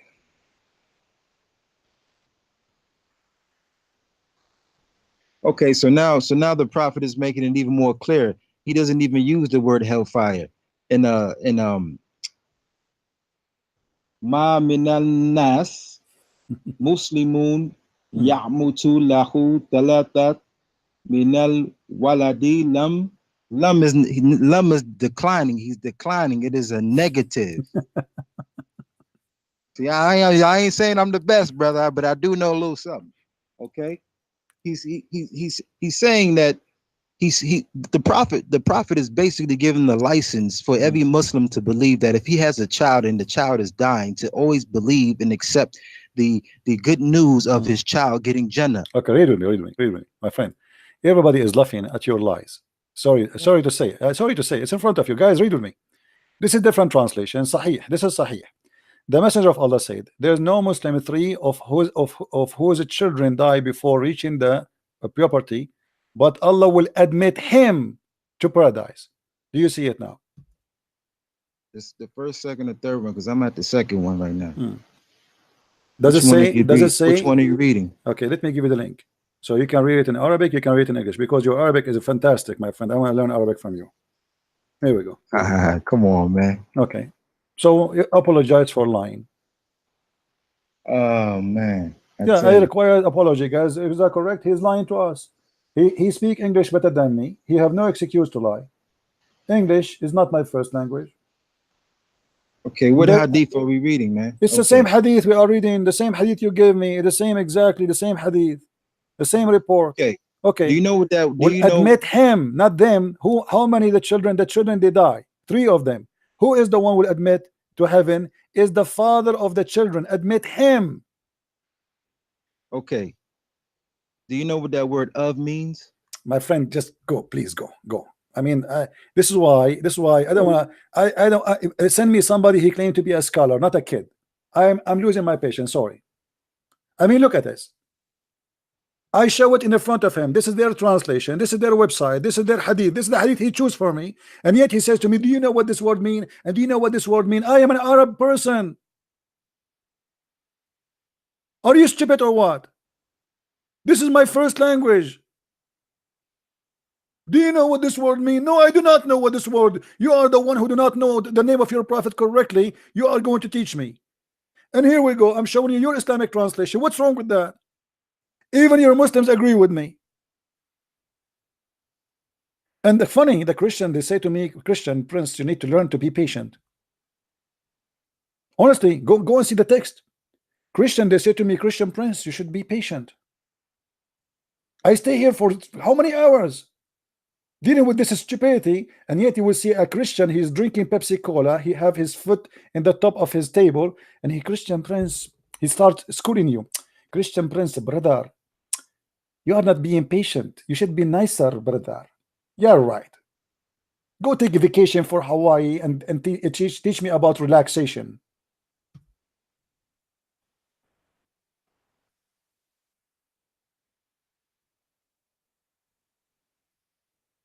Unbelievable.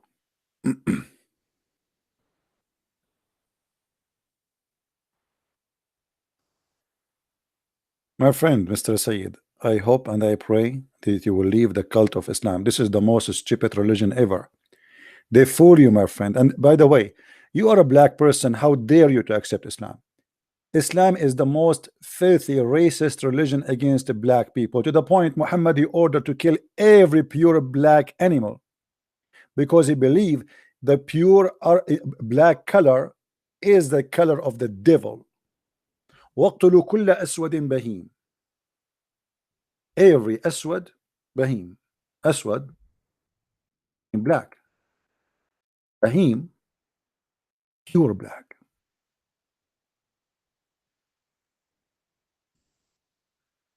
How stupid it is, specifically if you are black, to accept Islam.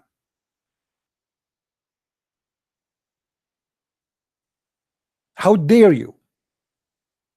You are an insult to your ethnic group. You are joining the one who humiliated you, the one who believed that you are the devil. Even Muhammad, he claimed that the devil is an Ethiopian man, an Ethiopian African black person.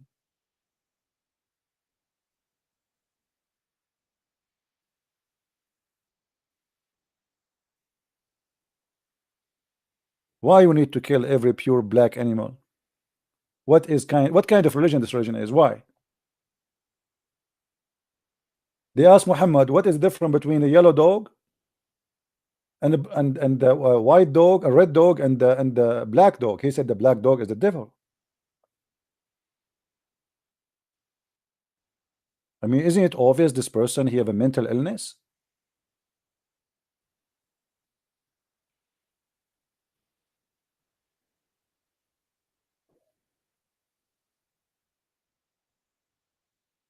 Not only this is stupid, not only this is disgusting your hate against a color, it is a big fat lie, because your color have nothing to do with you being evil or good.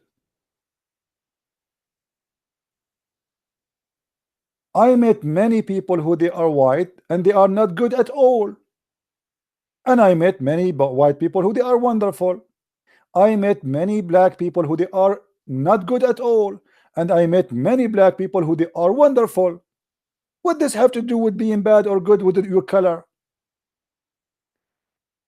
Once I want to do shopping, I drove my car from the garage. I went out. I thought the garage door closed. I came back. I found my neighbor, who is a black man, sitting in the front of my garage. He have a chair. He brought it from his house, sitting in the front of my garage to guard my house. I told him, what's happening? He said, you left the garage open. I said, why you don't hit the thing and close it? He said, I am afraid if I get in, somebody will say I get inside your house. Look how nice he is. He sat in the front of my garage, sitting in the chair for 2 hours until I came back, guarding my house. And he's a black man, and I am not a black man. How wonderful he is. What the color have to do with you being a black or white?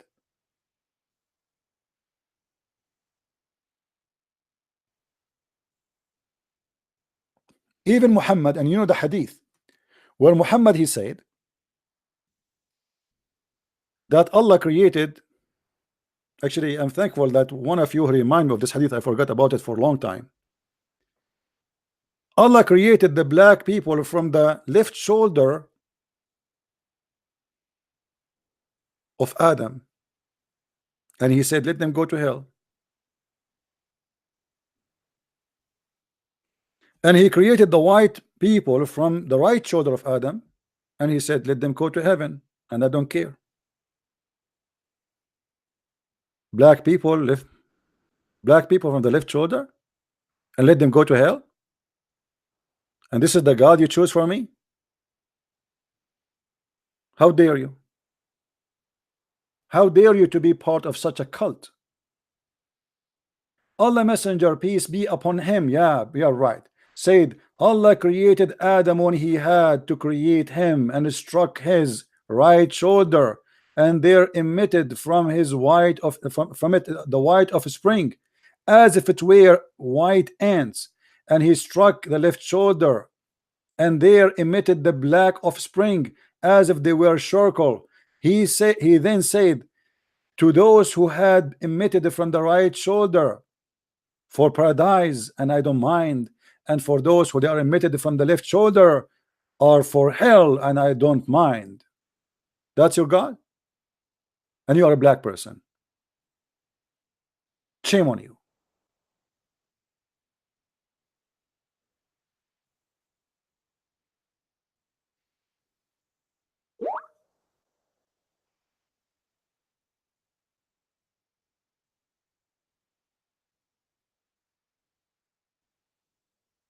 And by the way, the hadith Muhammad, this guy he just gave us, about if somebody has a children, 3 children will go to if they die, he will go to heaven. I mean, how stupid is that? So if I go and kill around and do whatever I want, and then just because of my children they die, I go to heaven, what is that? What is that? The children, they might go to hell, but because my children they die, I will go to heaven. This is a man who is a crazy. He is giving promises left and right. Even he promised 10 of his companions to go to heaven. Who is he? Are you God?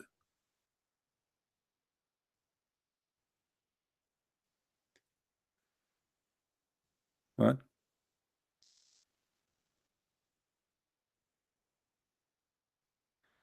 Yeah, we will not talk now about the Arabic mistakes, my friend, because actually we are almost done. Hello. Hi, Christian Princess, Mr. A. Hey, how are you, my friend? I'm fine, thank you. And you? I'm still alive, as you see, but I'm losing my hair because of the Muslims. You know, I was thinking about one thing now that you said. What if it's ridiculous that he go to heaven because 3 of his kids die? What if he killed them himself because he wants to go to heaven? No, he didn't say that. We don't have to exaggerate. The guy, he did not say if he killed them. There is no way he will mean that. But this is not an excuse. That's mean people, they can go to hell and they are not fit for hell just because he have children they die. I mean, that's stupid. Yes, of course. That's stupid. And how a child himself will go to hell even though he commit no sin, right?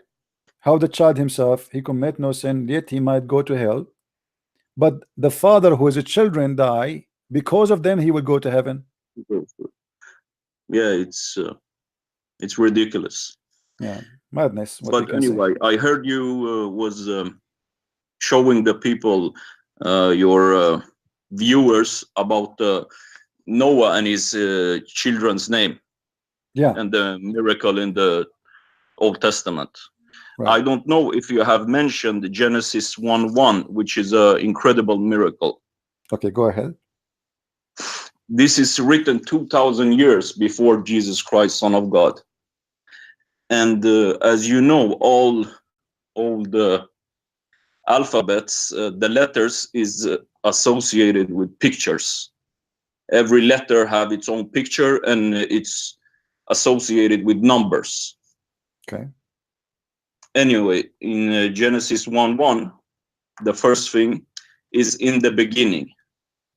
And if you go to the Hebrew letters, and if you watch the picture for the word, for the letters in the beginning, if you translate them, it says exactly the first word in the beginning, 2 words, is translated to the Son of God is destroyed willingly by his own hand on the cross. And the last letter in these words, it's a picture of a cross. I have sent you the link. I recommend you to watch it. All right, I will check it out to verify. For me, I don't believe in things unless I investigate, even if it's about something to prove my belief, but I like to investigate always before I believe in something. I'm exactly the same. Yeah. This is a miracle. It's incredible. And this is written 2,000 years before Jesus Christ, Son of God. And every Jew, if they see this, and if they know this, and if the rabbis tell them this, they will for sure think about Jesus Christ in another way. Okay. Well, God is good, and God always don't leave himself without witnesses, and we are his witnesses anyway. God is a miracle himself, and we are his miracle. And even the Muslims, by the way, is the miracles of God. But look like the miracles of God with the Muslims is proven to us how stupid a human being can be when he followed the devil. This is kind of a miracle, how a human being, he chose to be foolish when he followed the devil. Yeah. How a human being can believe in such a mad religion that you go believe in a God, his name is Allah, you kill people for him, you commit suicide, you slaughter, you rape, you make a gang, and then because if you are being good by killing or raping and attacking and false fiction and lying, then he will give you a lot of virgin in heaven, he will give you endless penis, he will give you 70 years orgasm. The promises of the God of Islam alone is enough to prove that this is nothing but devilish, satanic cult. The true this God is written by desires. This is written by a person that have a lots of desires. I have grown up with Muslims all my life. I live in Sweden, as you know, many Muslims here. I have grown up with them. Even they are my friends and have been my friends. You see a lot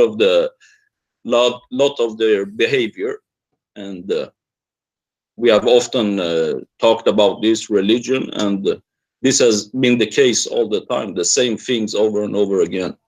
But it seems like it's no problem having sex with a 9-year-old.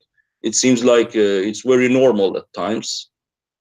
But much lesser things, like they mention something about Christianity, which you can even compare to have sex with a 9-year-old, then it's a big problem. Oh, how can this happen? Oh, how can this be in this way? But when you mention a 9-year-old, no, he liked her. She consented. She was 9-year-old, but she was like a 20-year-old in her mind. She knew what she did and all that.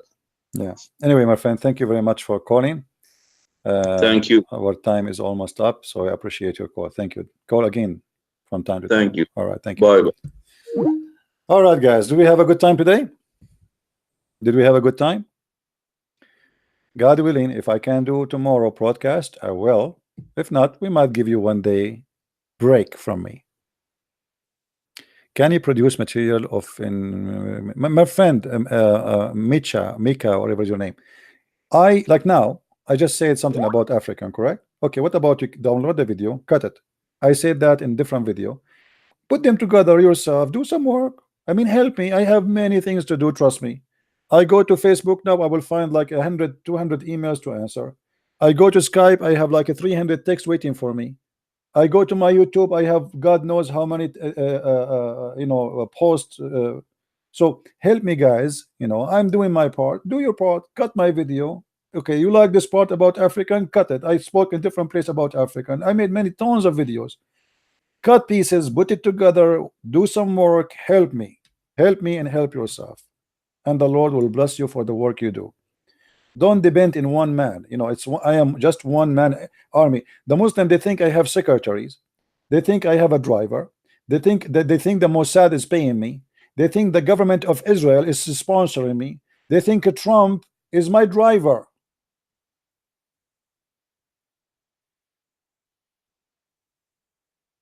When the fact is totally the opposite.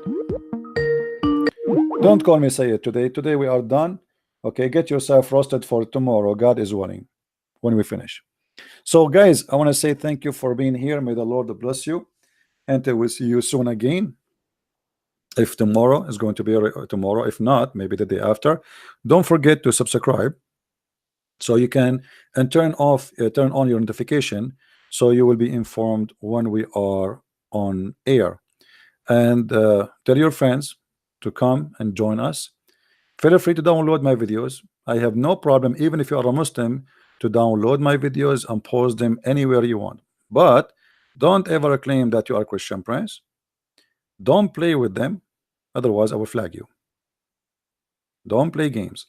So I encourage everybody to call me, to debate me, to prove me wrong if you could, and you cannot. Never happened before and will never happen in the future for a very simple reason. I am a follower for the one who said, I am the truth, I am the resurrection, I am the light, I am the beginning, I am the end, I am the Alpha, I am the Omega. By him and for him everything was created. That is the Lord, the Jesus the Christ, the Lord of the world, who your prophet trying to fight, your prophet trying to erase his name, which is impossible. The Messiah, he said, the sky and the earth will pass, will be destroyed, but word of mine will not. That is my Lord. We do not need a goat to eat our Quran to prove to us that God is not God. Already it's proven to be false book. But in the top of that, you bring me stories about a goat ate your book, and yet you claim that your Quran is preserved, and yet you don't even have a copy of your Quran, and yet you don't have a correct recitation of the Quran, and yet your prophet, he said Allah sent the Quran in 7 letters, and yet you don't have them, and yet Umar al-Khattab, he said Allah sent the Quran in 1,000, 25,000 letters, yet we find only 20% of the Quran exists today of what you claim to be Quran, but yet you claim the Quran is preserved. How stupid that is. And if this is not a stupid, then what is a stupidity? Christ is Lord, Islam is false. And see you soon again. Take care.